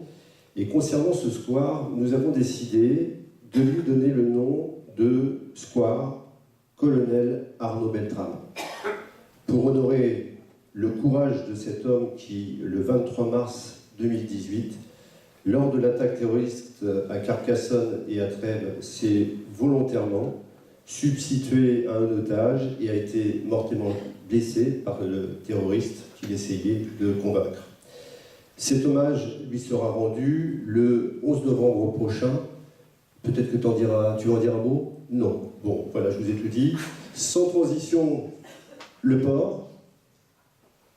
Alors le port, la commune a délibéré pour mémoire le 15 décembre 2014. Nous sommes en 2019. Pour la redynamisation et le développement du port de la Faute-sur-Mer. Et donc après 4 ans et demi d'études d'impact nécessaires aux autorisations, les travaux débuteront le 3 juin prochain et se termineront fin 2020. Vous avez sans doute vu la grue qui est arrivée sur le port nord, dans la partie nord du port, et ce projet prévoit dans sa généralité la sécurisation des accès et le renouvellement de tous les pontons. Alors il y en a une dizaine qu'on fera en régie, ce sont les pontons à l'extrême sud. Donc tous les pontons d'amarrage des bateaux seront refaits, le confortement et la rénovation de certaines berges, l'optimisation et la gestion de l'envasement, l'optimisation des capacités à flot pour le triplement des pontons flottants. On aura donc un linéaire beaucoup plus important que ce qu'il est à présent. La réorganisation des flux de circulation et des voiries sur le port. L'organisation des stationnements sera différente. Le paysagement plus qualifié du site aussi sera monté de niveau et de qualité. Pour les bâtiments, la capitainerie sera reconstruite et permettra un accueil et des services plus efficients qu'aujourd'hui. Les sanitaires, douches et commodités seront à disposition. La création d'un port à sec en arrière de la digue, relié par une nouvelle voirie, accueillera des services nouveaux. Par la création d'une zone de port à sec, qui est une zone technique de stockage à terre des bateaux, et aussi par la création d'une aire de lavage et de carénage qui est, elle, très attendue. Et enfin, en revenant sur les quais, sur le port, des cabanes seront à disposition des professionnels devant leur bateau sur la partie proche de partie sud du port. Ces travaux qui commencent enfin au bout de plus de 4 années de travail préparatoire ont un coût de 3 800 000 € qui sont financés par le CRSCT, par l'État et par le département. Ils seront longs, ils seront compliqués, je vous l'ai déjà dit, notamment parce que les périodes de dragage imposées par les contraintes des professionnels de la mer nous imposent un calendrier et un phasage des travaux très morcelés, afin de vous expliquer justement, pour ce qui est des utilisateurs ici, mais pour tout le monde d'ailleurs, plus en détail ce que cela va impliquer pour les utilisateurs du port. Nous vous donnons rendez-vous le 18 mai. 18 mai, oui. C'est un samedi? C'est un samedi 18 mai prochain, ici même, pour expliquer les modifications que les travaux vont avoir sur l'usage et l'impact que ça va sur vos usages. Voilà, à 10h30, c'est à l'heure de la marée passe, c'est exact et c'est vrai, comme ça vous ne perdez pas une journée de mer. C'est toujours à moi. L'urbanisme. Alors là, c'est un vaste sujet, je vais essayer de faire court, qui a fait couler beaucoup d'encre dans une commune qui, après Clintia, est devenue le laboratoire français de la modélisation des règles d'urbanisme pour les communes littorales exposées au risque d'inondation marine. Effectivement, il était impératif et très urgent de reconstruire rapidement nos règles d'urbanisme et d'adapter notre habitat aux contraintes climatiques à venir. En 2014, sachez que le seul règlement qui nous régissait était un plan d'occupation des sols de 1983, qui était en fait la règle. Il interdisait, pour exemple, la construction d'un étage dans certaines zones de la commune. Vous voyez d'où on partait. Nous avons donc construit un plan local d'urbanisme en 9 mois. Là où toutes les municipalités françaises le font entre 2 et 3 ans. Ce plan que nous vous avons proposé d'adopter dès 2015 et que vous avez adopté est pour autant solide, puisque depuis, il résiste efficacement aux assauts juridiques qui ont été déboutés de l'État sur le classement du Havre, par exemple. Il a permis aussi de sortir de la zone d'inconstructibilité 220 maisons du centre-ville qui étaient en zone rouge, qui sont passées maintenant dans des zones où on peut aménager et donner un avenir urbain à ces maisons. Et il a permis à l'État aussi, paradoxe, de faire évoluer ses plans de prévention des risques en créant une nouvelle classification de zones constructibles en milieu urbain inondable. Je rappelle ces années d'instabilité juridique et réglementaire qui, de 2012 à 2017, lors desquelles, malgré notre assistance, l'État, qui, je le rappelle, est le seul maître d'ouvrage du plan local, du plan de prévention des risques. Moi, je voudrais qu'on passe au PPA. Voilà. Ça, c'est la carte, c'est les maisons qu'on a réussi à sauver. C'est les endroits où 220 maisons. Ouais. Je vous disais que l'État, pour arbitrer les droits à construire, nous a fait passer par un PPRI en 2012, annulé en 2014, suivi d'une carte des aléas qui s'imposait aux habitants de la Faute-sur-Mer, et redessiner la carte de zonage de constructibilité pour à nouveau tout redessiner en 2017 avec le nouveau PPRL. Rappelez-vous, vous n'avez pas apprécié du tout cette période d'instabilité. Moi, je me rappelle que vous arriviez dans mon bureau pour me dire que ce n'était pas normal, parce que, et vous aviez raison, parce que ça nous faisait vous dire que oui, un jour, et non le lendemain, pour la même zone. Pour votre maison, vous pouviez passer de bleu à rouge ou bleu foncé. Nous avons œuvré pour le retour à cette stabilité. Ça a été long, vous vous rappelez des batailles, elle est revenue, mais on doit quand même regretter toujours que l'État n'ait pas pris en compte certaines revendications légitimes lors de la rédaction finale de ce plan de prévention. Nous regrettons aussi qu'il ne fasse pas évoluer ce document pour l'adapter et constater certaines incohérences découvertes à l'usage, comme nous le faisons avec notre PLU. Ça nous est arrivé, nous, de nous rendre compte que quand on a dessiné notre PLU, il y avait des choses qui ne collaient pas avec la réalité et qui ne nous permettaient pas de vous donner les droits que vous aviez le mérite et le devoir de recevoir, et l'État ne le fait pas. Bon. Je vous rappelle que nous avons œuvré aussi pour la réouverture des droits de la subvention des travaux de mise en sécurité des personnes dans les habitations, et que ces droits de subvention ont été doublés cette année. La stabilité retrouvée dans ces règles nous a permis d'envisager 2 aménagements dans la commune, dont l'un est déjà autorisé. En effet, nous avons en 2016 signé et re-signé en 2019 une convention de portage de foncier d'un montant de 3 500 000 € avec l'établissement public foncier. La participation communale sur l'acquisition de ces fonciers est de 141 000 €. Ainsi, sur le parc des Amourettes, nous avons dessiné une zone qui permet de développer une résidence avec service et espérer créer des emplois nouveaux sur la commune.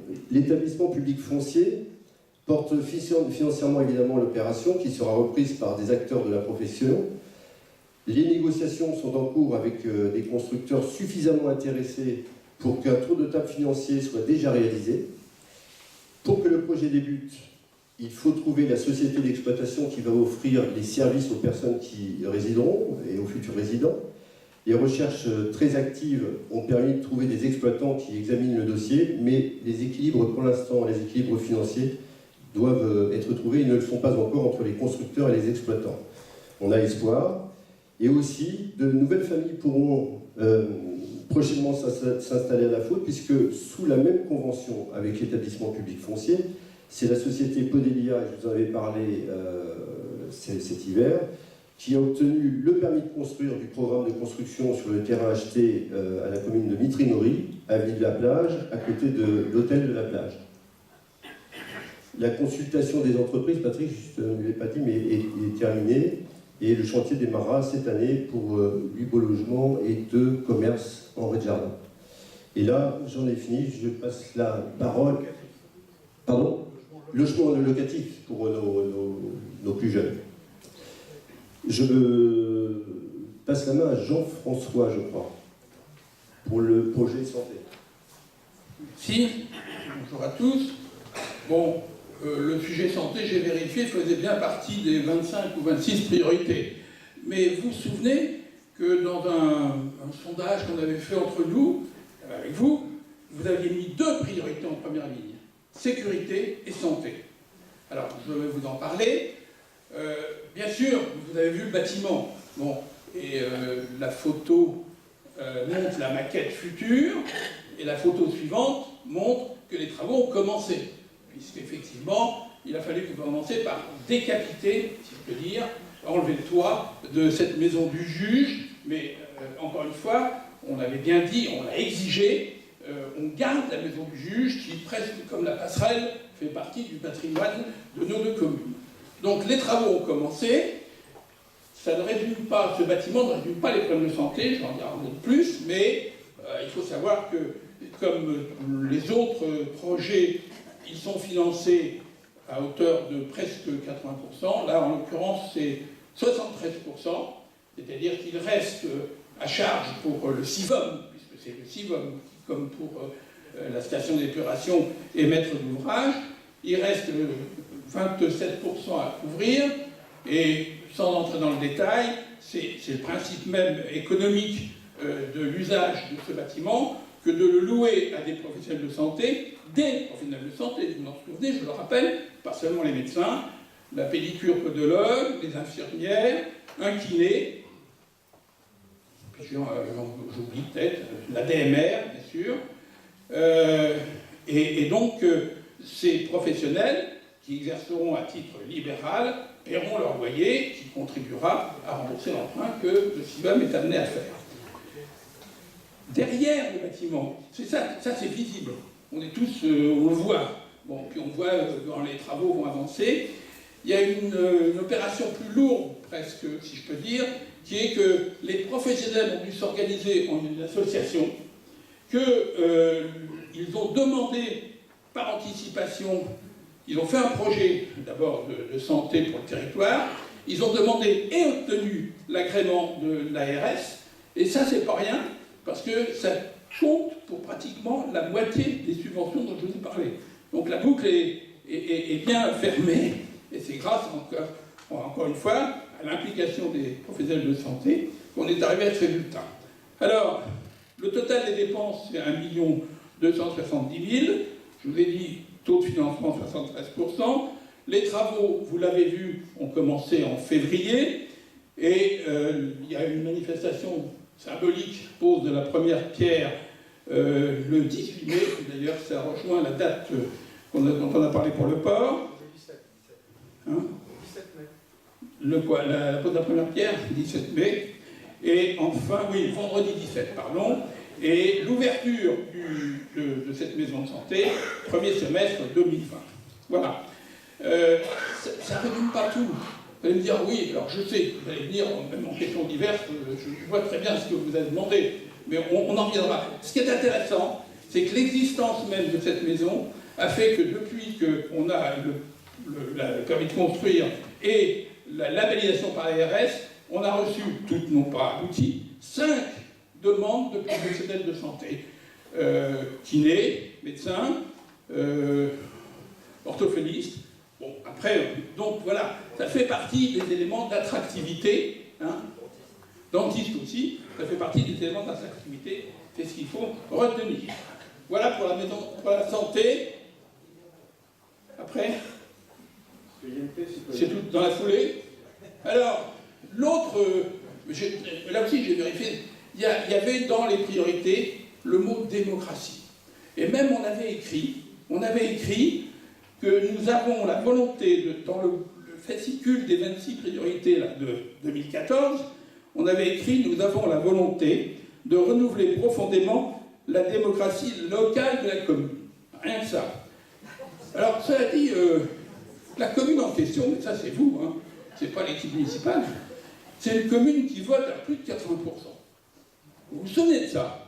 C'est-à-dire qu'aussi bien aux élections municipales de 2014 qu'aux élections présidentielles, la commune de La Faulx-sur-Mer vote à plus de 80%. Bon, donc la démocratie, elle n'a pas de leçon à recevoir, mais on peut faire mieux. On peut faire mieux. Alors la démocratie, c'est forcément plus de communication, plus d'information, on n'en fait jamais assez, et c'est vrai. Alors, on a mis en place quand même, vous le savez, des bulletins semestriels, on n'en aura pas une. On en est à numéro 10. Le prochain sera le numéro 11, le mois dans 3 mois, en juin. On a cette capacité d'anticipation. On a mis en place un truc qui marche vraiment bien, et c'est vous qui nous le dites, hein, c'est la newsletter. Hein, on a sorti 120 depuis juillet 2015, avec une fréquence variable. Il y en a plutôt plus l'été que l'hiver, je crois, mais bon, 120 en 3 ans. Les affiches complètent tout ça. Il y a un point qui mérite une grosse amélioration, mais c'est en cours, c'est le site internet. Alors, ça demande du boulot, ça demande des compétences, et récemment a été mis en place un système avec un prestataire pour s'y coller, parce qu'effectivement, on ne peut plus ne pas avoir un site internet de qualité maintenant, et c'est en... Alors, c'est l'information, c'est la communication. Derrière le mot démocratie, qui quand même, singulièrement au cours des mouvements sociaux actuels, a pris une certaine présence, débat entre démocratie représentative, démocratie participative, sauf que nous, on était implicitement déjà convaincus de ce débat dès 2014. Bien sûr, il y a eu un conseil municipal mis en place, qui s'est réuni 45 fois, il y a eu 200 réunions de bureau, il y a eu 500 délibérations, ça c'est la démocratie représentative. Mais à côté de ça, il y a un conseil des sages qui s'est réuni 51 fois en plénière, qui a émis des points de vue. Tous n'ont pas été suivis, mais certains l'ont été.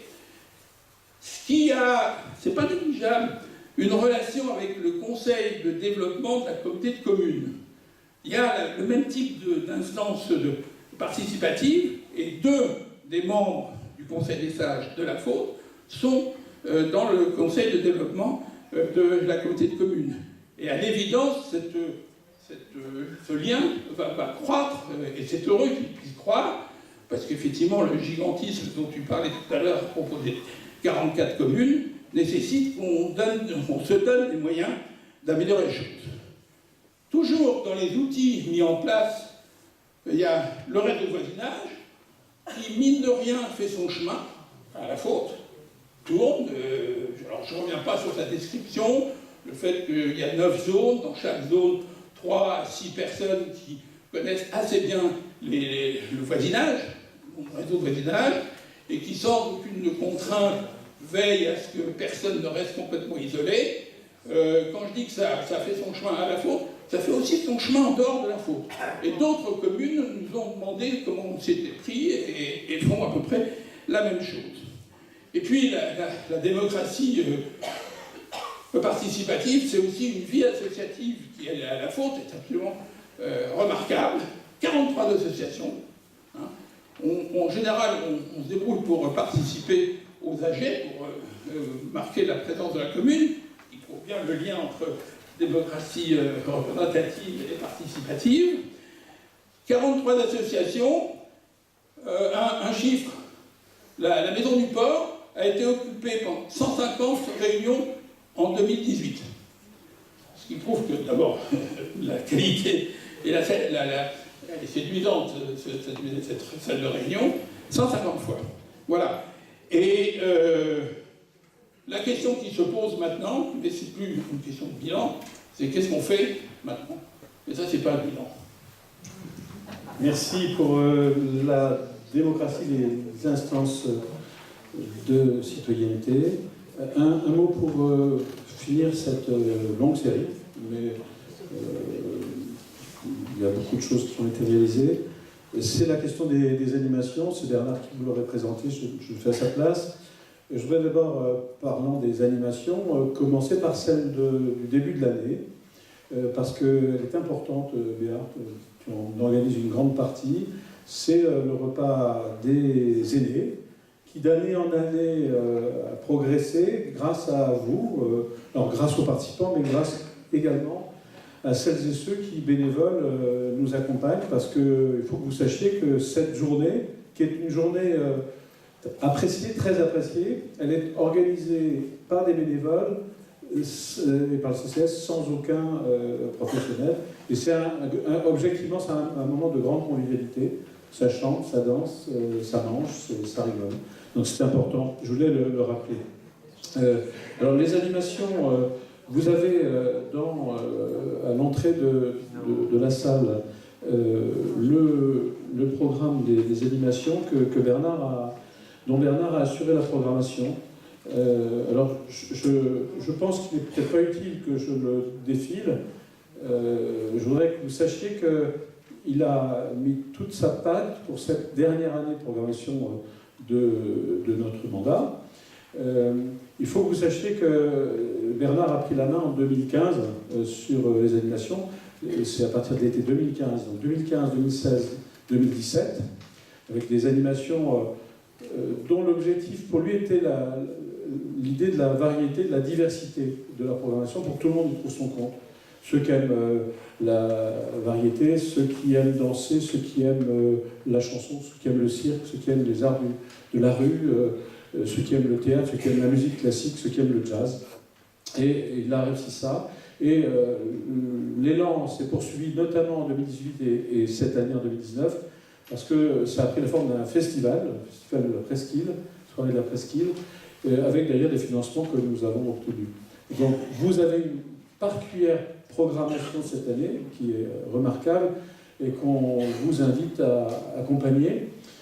Bernard ne sera probablement pas présent pour organiser, comme il le faisait, l'accueil des artistes, leur accompagnement, la préparation des lieux de spectacle, la lumière, le ramassage des bancs. Enfin, c'est tout juste s'il balayait pas la rue à la fin du spectacle, il fallait le retenir parce que sinon il était prêt à le faire. Bon, donc on va s'organiser. Je sais que certains d'entre vous ont fait part de leur souhait d'accompagner, et on vous en remercie. Mais on va tâcher d'accompagner au mieux ce festival. Et je pense que la meilleure marque, le meilleur message qu'on puisse envoyer à Bernard, c'est d'être présent dès les premières manifestations. Et dans le programme, vous avez la totalité. Ça commence avec du classique, je crois, prochainement dans cette salle. Et ça continue jusqu'à l'arrivée des Beatles dans cette salle, le 26 octobre. Oui, c'est une information qui est encore sous secret. Donc le 26 octobre à 21h, vous avez les Beatles qui sont dans la salle. Enfin, c'est Sgt Pepper, mais c'est à peu près la même chose, hein, c'est les chansons des Beatles. Et ça sera en fait, ça bouclera ce programme qui commence, vous voyez, avec les animations du char à voile aujourd'hui, depuis 3 jours. Et donc on fait des animations de Pâques jusqu'à la fin de la saison, qui pour nous est plutôt marquée lors des vacances de novembre. Le 26 octobre, ça sera donc les inaugurations et le soir, Sgt Pepper dans cette salle. Je crois que je ne vais pas détailler plus avant ce programme. Voilà pour les animations. J'ai oublié la fête du parc, pardon, essentiel. Ce n'est pas l'inauguration du parc, mais le 4 mai, venez à partir de 10h ou 11h avec votre pique-nique. Il y aura une série d'animations dans le parc avec le comité des fêtes, pique-nique géant, mais concours de pétanque, tir à l'arc, marché des artisans, guinguette musicale, danse, accordéon, tout ce que vous voulez. On ne s'ennuiera pas, il faut simplement qu'il fasse un peu beau. Et il y aura des tables et des chaises pour qu'on puisse s'asseoir. Donc ça commence par ce programme-là. Voilà, chers amis, pour la présentation de notre bilan. Il ne me semble pas que nous avons été inutiles dans cette période. Pour, je crois, le bonheur de toutes et tous et pour le rebond, le renouveau de notre belle presqu'île que nous aimons. Voilà pour cette présentation. Nous en avons terminé, mais naturellement, nous sommes à votre disposition pour répondre à vos questions, compléter les informations. Et puis après, parce que nous on a parlé, vous avez soif, il fait chaud, pour trinquer en buvant un verre d'un vin de la communauté de communes, parce que je crois que c'était un vin de Rhônay que nous aurons à déguster tout à l'heure. Voilà, chers amis, merci.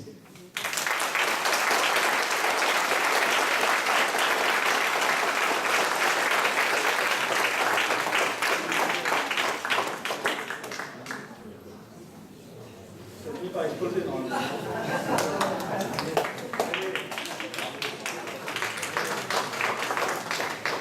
À vous le micro, et à nous de tenter. tenter d'y répondre.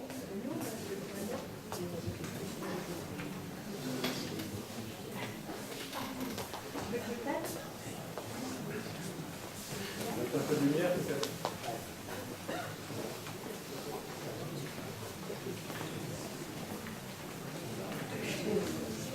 Avant le grand débat, on a assisté donc, à des réunions avec beaucoup de maires, qui étaient plutôt pessimistes. On n'avait pas l'intention de s'en représenter. Oui. Je peux vous demander si vous vous représentez.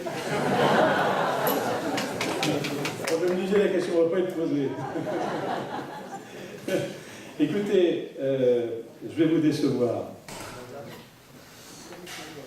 J'ai dit aux vœux que la question des élections municipales, je ne la traiterai pas aux vœux. Et je vous dis que la question des élections municipales, je ne la traiterai pas lors de cette réunion de bilan. C'est pour ça que je vais vous décevoir. Vous voyez, après, certains peuvent être heureux ou malheureux d'une réponse qui n'en est pas une. Je voudrais surtout que vous compreniez deux choses. La première, c'est que nous n'avons pas terminé le boulot. Et il n'y a rien de pire que de lancer une campagne municipale quand le boulot n'est pas terminé.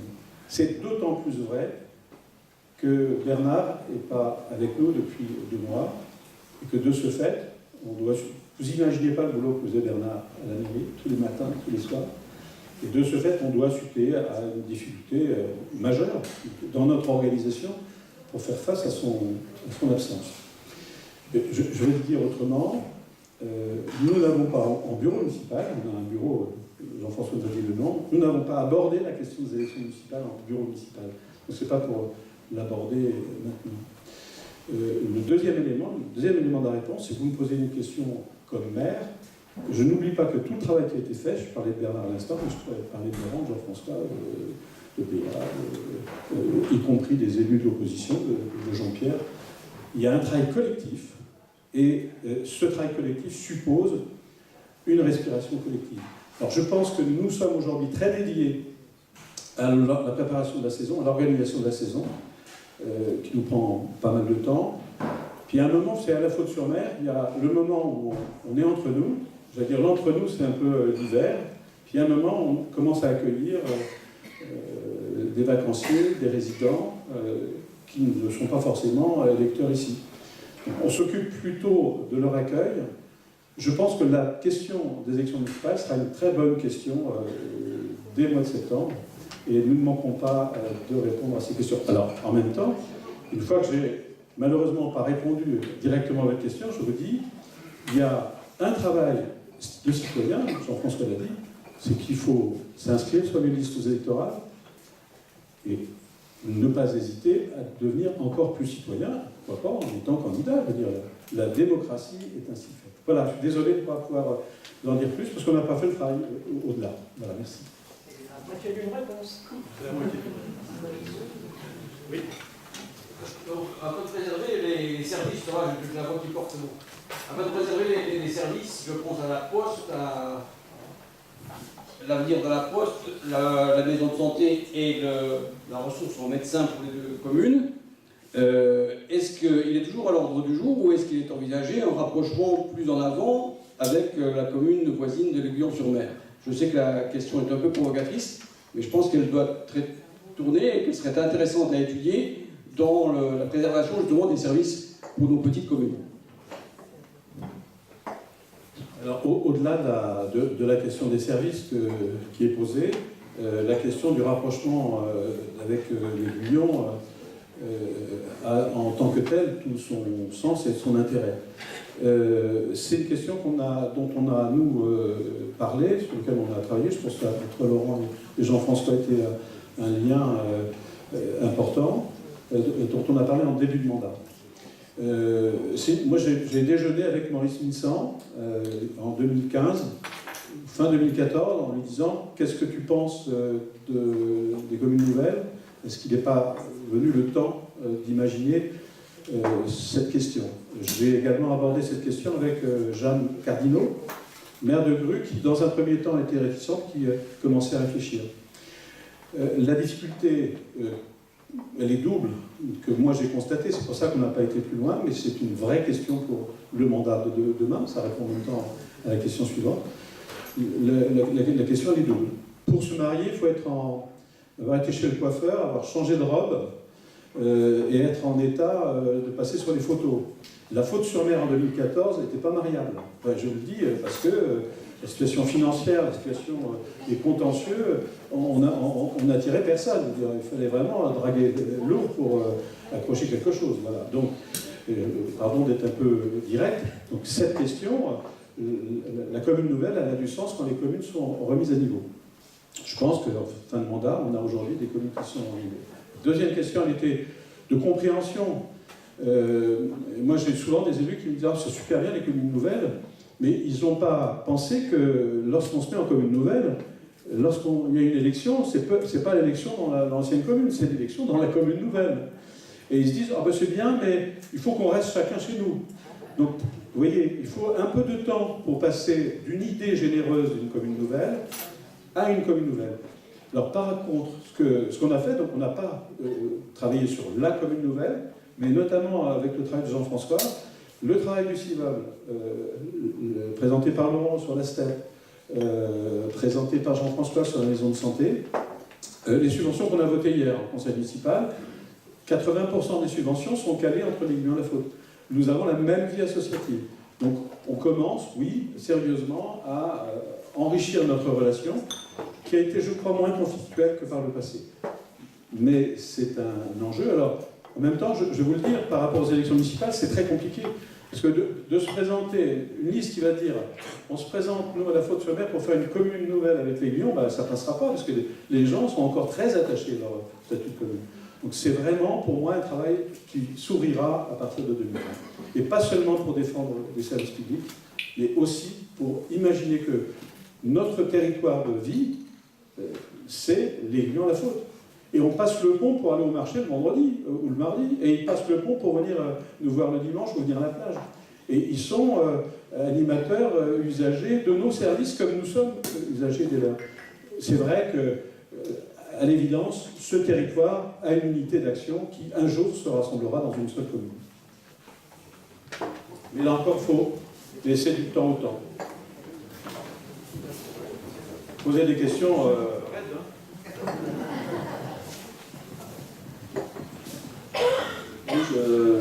Au sujet de la ligne nord qui devait être au sud, quels sont les arguments pour et contre?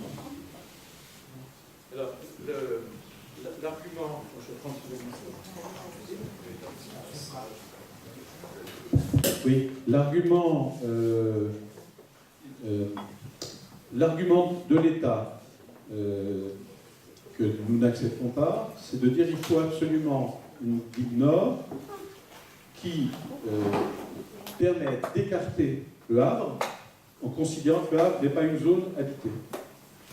Et c'est, pour nous, je me dis, il y a des amis du Havre ici, pour nous, c'est une argutie qui a été inventée en 2012-2013, en cadre des commissions du PAPI, pour entériner l'idée que le Havre devait être une zone non habitée. Cette digue nord que l'État a tracée au droit du Havre, en fait, en enfermant le Havre dans un secteur à l'extérieur. Cette argutie technique n'est que pour nous qu'une argutie. C'est-à-dire que la question de la protection du sud de la commune doit se faire, en ce qui nous concerne, dans la continuité de la digue Est, jusqu'à la rade d'Amour, et après on a une fermeture naturelle par la réserve de la Belle-Henriette. Rien ne sert de tracer de chez les ostréiculteurs, pour faire simple, en croisant pour écarter le Havre. Nous ne sommes pas d'accord avec cette logique. Et l'État, effectivement, a une argumentation faible. L'argumentation de l'État à l'époque, c'était uniquement pour écarter le Havre. On a assez du PPR pour ces questions-là, et on a gagné sur le plan local de l'urbanisme. Laurent le disait tout à l'heure.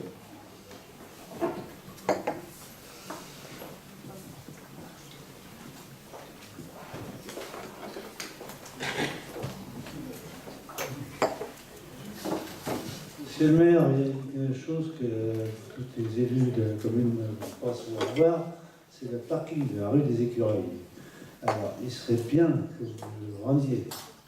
Quelquefois, il y a des camping-cars qui sont. Je n'ai rien contre. Mais vous voulez mettre les chevaux là-bas, il n'y a rien pour eux. Il n'y a pas de bar, c'est une anarchie complète. Et un jour ou l'autre, vous aurez un gros souci, un gros problème de ce côté-là. Ce serait le bon ton de mettre des barrières, de protéger les tables de camping, de pique-nique, qui sont squattées parfois. Et bien souvent, les gens arrivent en voiture, ils veulent pique-niquer, ils n'ont plus de table. Elles sont squattées pour un week-end. Alors, je vous en prie, vous êtes ici. Laurent, on est à côté. Allez voir, constatez par vous-même, et vous verrez qu'il y a une chose à faire qui serait assez simple, c'est de faire un parking pour les voitures, avec deux bars, un autre emplacement pour les vannes et le camping-car, éventuellement. C'est à voir et à réfléchir à éviter certains problèmes de l'avenir. Je vous remercie.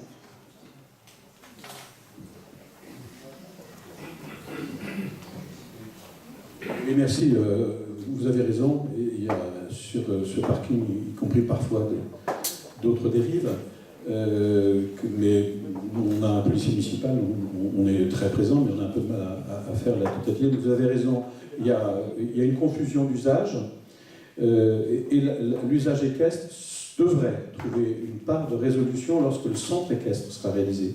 Parce que l'objectif, c'est que le centre équestre de la Faute devienne le lieu de centralité du départ des promenades équestres. Aujourd'hui, on n'a pas ce lieu-là, mais vous avez raison. Une fois qu'on l'aura, il faut qu'on centralise l'accueil équestre autour du futur centre équestre, y compris en organisant des stationnements adaptés, pour réserver d'autres parkings, dont celui que je dis d'autres parce qu'il y en a d'autres, hein, dont celui que vous parlez, pour des usages d'une autre dimension. La dernière réponse, pardon, pour ce qui me concerne, c'est l'éternelle difficulté qu'on a, mais elle sera toujours éternelle, sur les sanitaires et les lieux de poubelle. On ne sait pas faire aujourd'hui dans cette commune des lieux de poubelle qui ne deviennent pas le lendemain débordant, parce que ça devient immédiatement un lieu, une déchetterie locale. Donc, vous l'avez vu, on a plutôt enlevé les poubelles que rajouter des poubelles, parce que sinon on est débordé le lundi matin.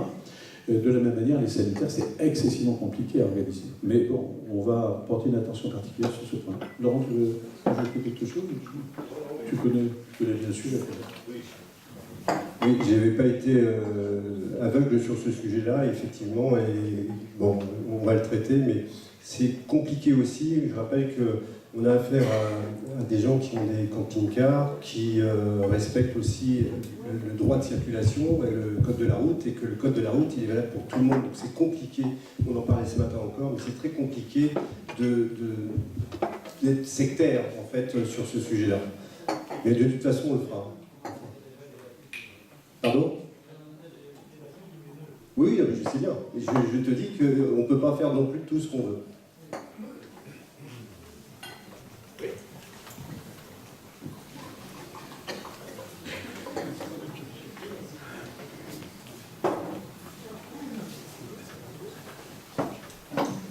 Merci. Je voulais d'abord remercier toute l'équipe municipale pour tout ce que vous avez fait depuis le début de ce mandat. Nous, on est arrivé sur la Faute en 2013. On a vu les énormes changements qu'il y a eu sur la commune et on apprécie vraiment beaucoup de venir. Alors nous, on est résidence secondaire, mais c'est vraiment super. À chaque fois, on voit des améliorations et on est très très contents. J'avais une question. Vous avez parlé, alors c'est un petit détail, mais vous avez parlé tout à l'heure des jardins. Et il y a une photo notamment avec des petites cabanes. Et je voulais faire le lien avec le PPRL. Il me semble que les constructions sont interdites, les abris de jardin, etc.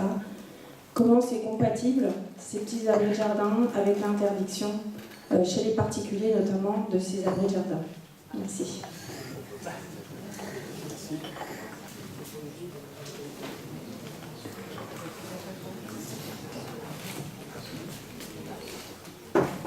En fait, à partir du moment où vous êtes en zone rouge, vous ne pouvez pas construire. Il y a des exceptions qui relèvent du zonage du PLU pour le coup, lorsque vous êtes soit en agricole, soit en territoire maritime. C'est les deux seules raisons pour lesquelles vous pouvez avoir une autorisation de construction. C'est d'ailleurs la raison pour laquelle, quand on parle du centre équestre, Vous pourriez vous poser la question, mais comment se fait-il qu'ils arrivent à faire un centre équestre? Alors d'abord, on le fait sur une zone qui est communale. Vous verrez que c'est posé sur une ancienne voirie, c'est un territoire qui nous appartient, et qui est donc soumis à un zonage de PLU. Et là, le PPRL permet, dans certains zonages, de faire ces petites cabanes. Donc les cabanes, elles, relèvent justement du côté agricole. C'est injuste.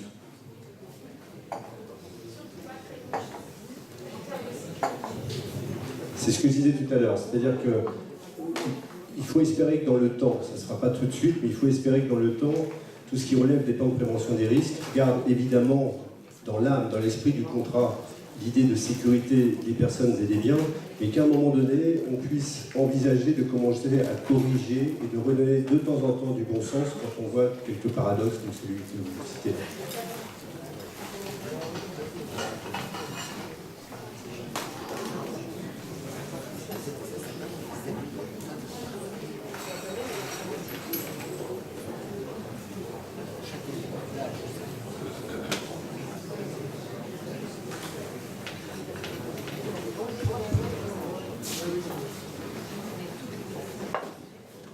Monsieur le maire, bonsoir.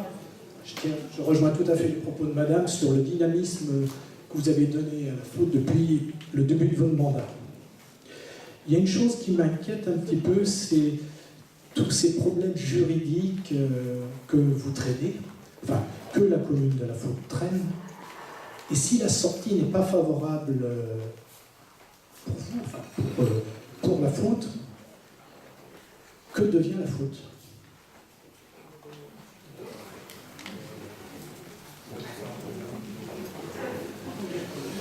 Je ne suis pas d'un tempérament pessimiste, je vous rassure.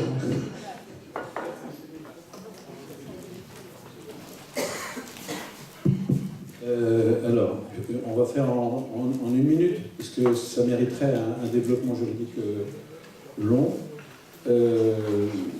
La situation la pire, c'est des jugements au Conseil d'État qui ont constaté que les fautes de René Marati étaient graves, mais il était maire, donc c'est à la commune de les assumer, et que l'État dise écoutez, moi j'ai porté le insolidable pour ma part, et disent je demande les remboursements du insolidable. J'explique, c'est pour ça que je dis une minute, ça va être un peu chaud. Les condamnations, on va dire que globalement, les condamnations vont tourner autour de 3 millions d'euros. D'accord ? Dans le insolidable, il y a une répartition entre l'État, qui peut se trouver à 25%, la commune qui peut se trouver à 35%, et la SVL. Donc aujourd'hui, c'est l'État qui porte la totalité des remboursements. Donc on est assuré par cette solidarité nationale. Le risque qui est réel, que j'ai abordé avec un collaborateur du ministre de l'Intérieur, c'est que l'État dit, écoutez, nous on estime qu'on porte notre part, donc on porte nos 25%, mais on demande à la commune de porter le reste. Le premier airbag de la commune, c'est le combat qu'on mène contre notre assurance. On considère que c'est à la commune assurée de ne pas payer, c'est à l'assurance de porter. On imagine qu'on se plante devant le tribunal de grande instance, puis en cour d'appel et dans les instances supérieures. Dans ce cas-là, imaginons situation pire que l'assurance arrive à dégager sa responsabilité, on se trouve en première responsabilité. Alors après, les enjeux sont simples, c'est ce que j'ai d'ailleurs dit à la presse, ce n'est simplement pas envisageable à l'échelle d'une commune de payer 50%, 60% de 3 millions d'euros. Le budget de la commune, c'est le budget de fonctionnement, c'est 2,5 millions. Donc ce n'est pas possible juridiquement, financièrement, d'assumer. Alors ce qui s'est passé dans certains cas, parce que des communes ont été mises dans ces situations, c'est qu'il y a une quote-part qui est trouvée avec l'État en général et avec un réseau de collectivités qui font solidarité, région, département, État, région, département, en disant bon, il faut qu'on s'accorde. Il y en a pour 3 millions, on va demander à la commune de couvrir ce qu'elle peut porter. Donc la commune peut se trouver au bout du bout à porter 100, 200, 300, 400, 500 000 euros. C'est la pire des situations. Une commune, dans ces situations-là, n'est jamais laissée seule face à sa responsabilité. J'ai eu le cas, j'en aurais terminé, d'une discussion que j'ai eue avec un maire d'une toute petite commune de 200 habitants qui s'était ému, parce que j'ai écrit à tous les maires de France, sur l'attitude de la SNAC. C'était une démarche commerciale de ma part, vous voyez, pour que chaque maire constate que sa mutuelle traitait de cette manière-là les communes. Et il m'a appelé, il m'a dit, moi j'ai eu le sujet, puisque un bénévole sur un engin communal pour préparer une fête est tombé, et il y a eu un procès, et la commune a été mise en responsabilité, elle a dû payer, toute petite commune, elle a dû payer 200 000 euros. Et au bout du compte, il a réussi à avoir une part de solidarité de l'État, une part de solidarité régionale et départementale, ça a quand même fini sur le contribuable. C'est pour ça que je me bagarre pieds et ongles pour faire en sorte que la solidarité nationale soit notre premier airbag, le deuxième étant juridiquement celui de l'assurance.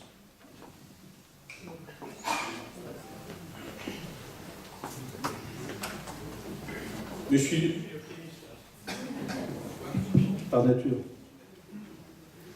et combatif par principe. On a soif ou on peut continuer en numéro 2. Merci à vous en tout cas.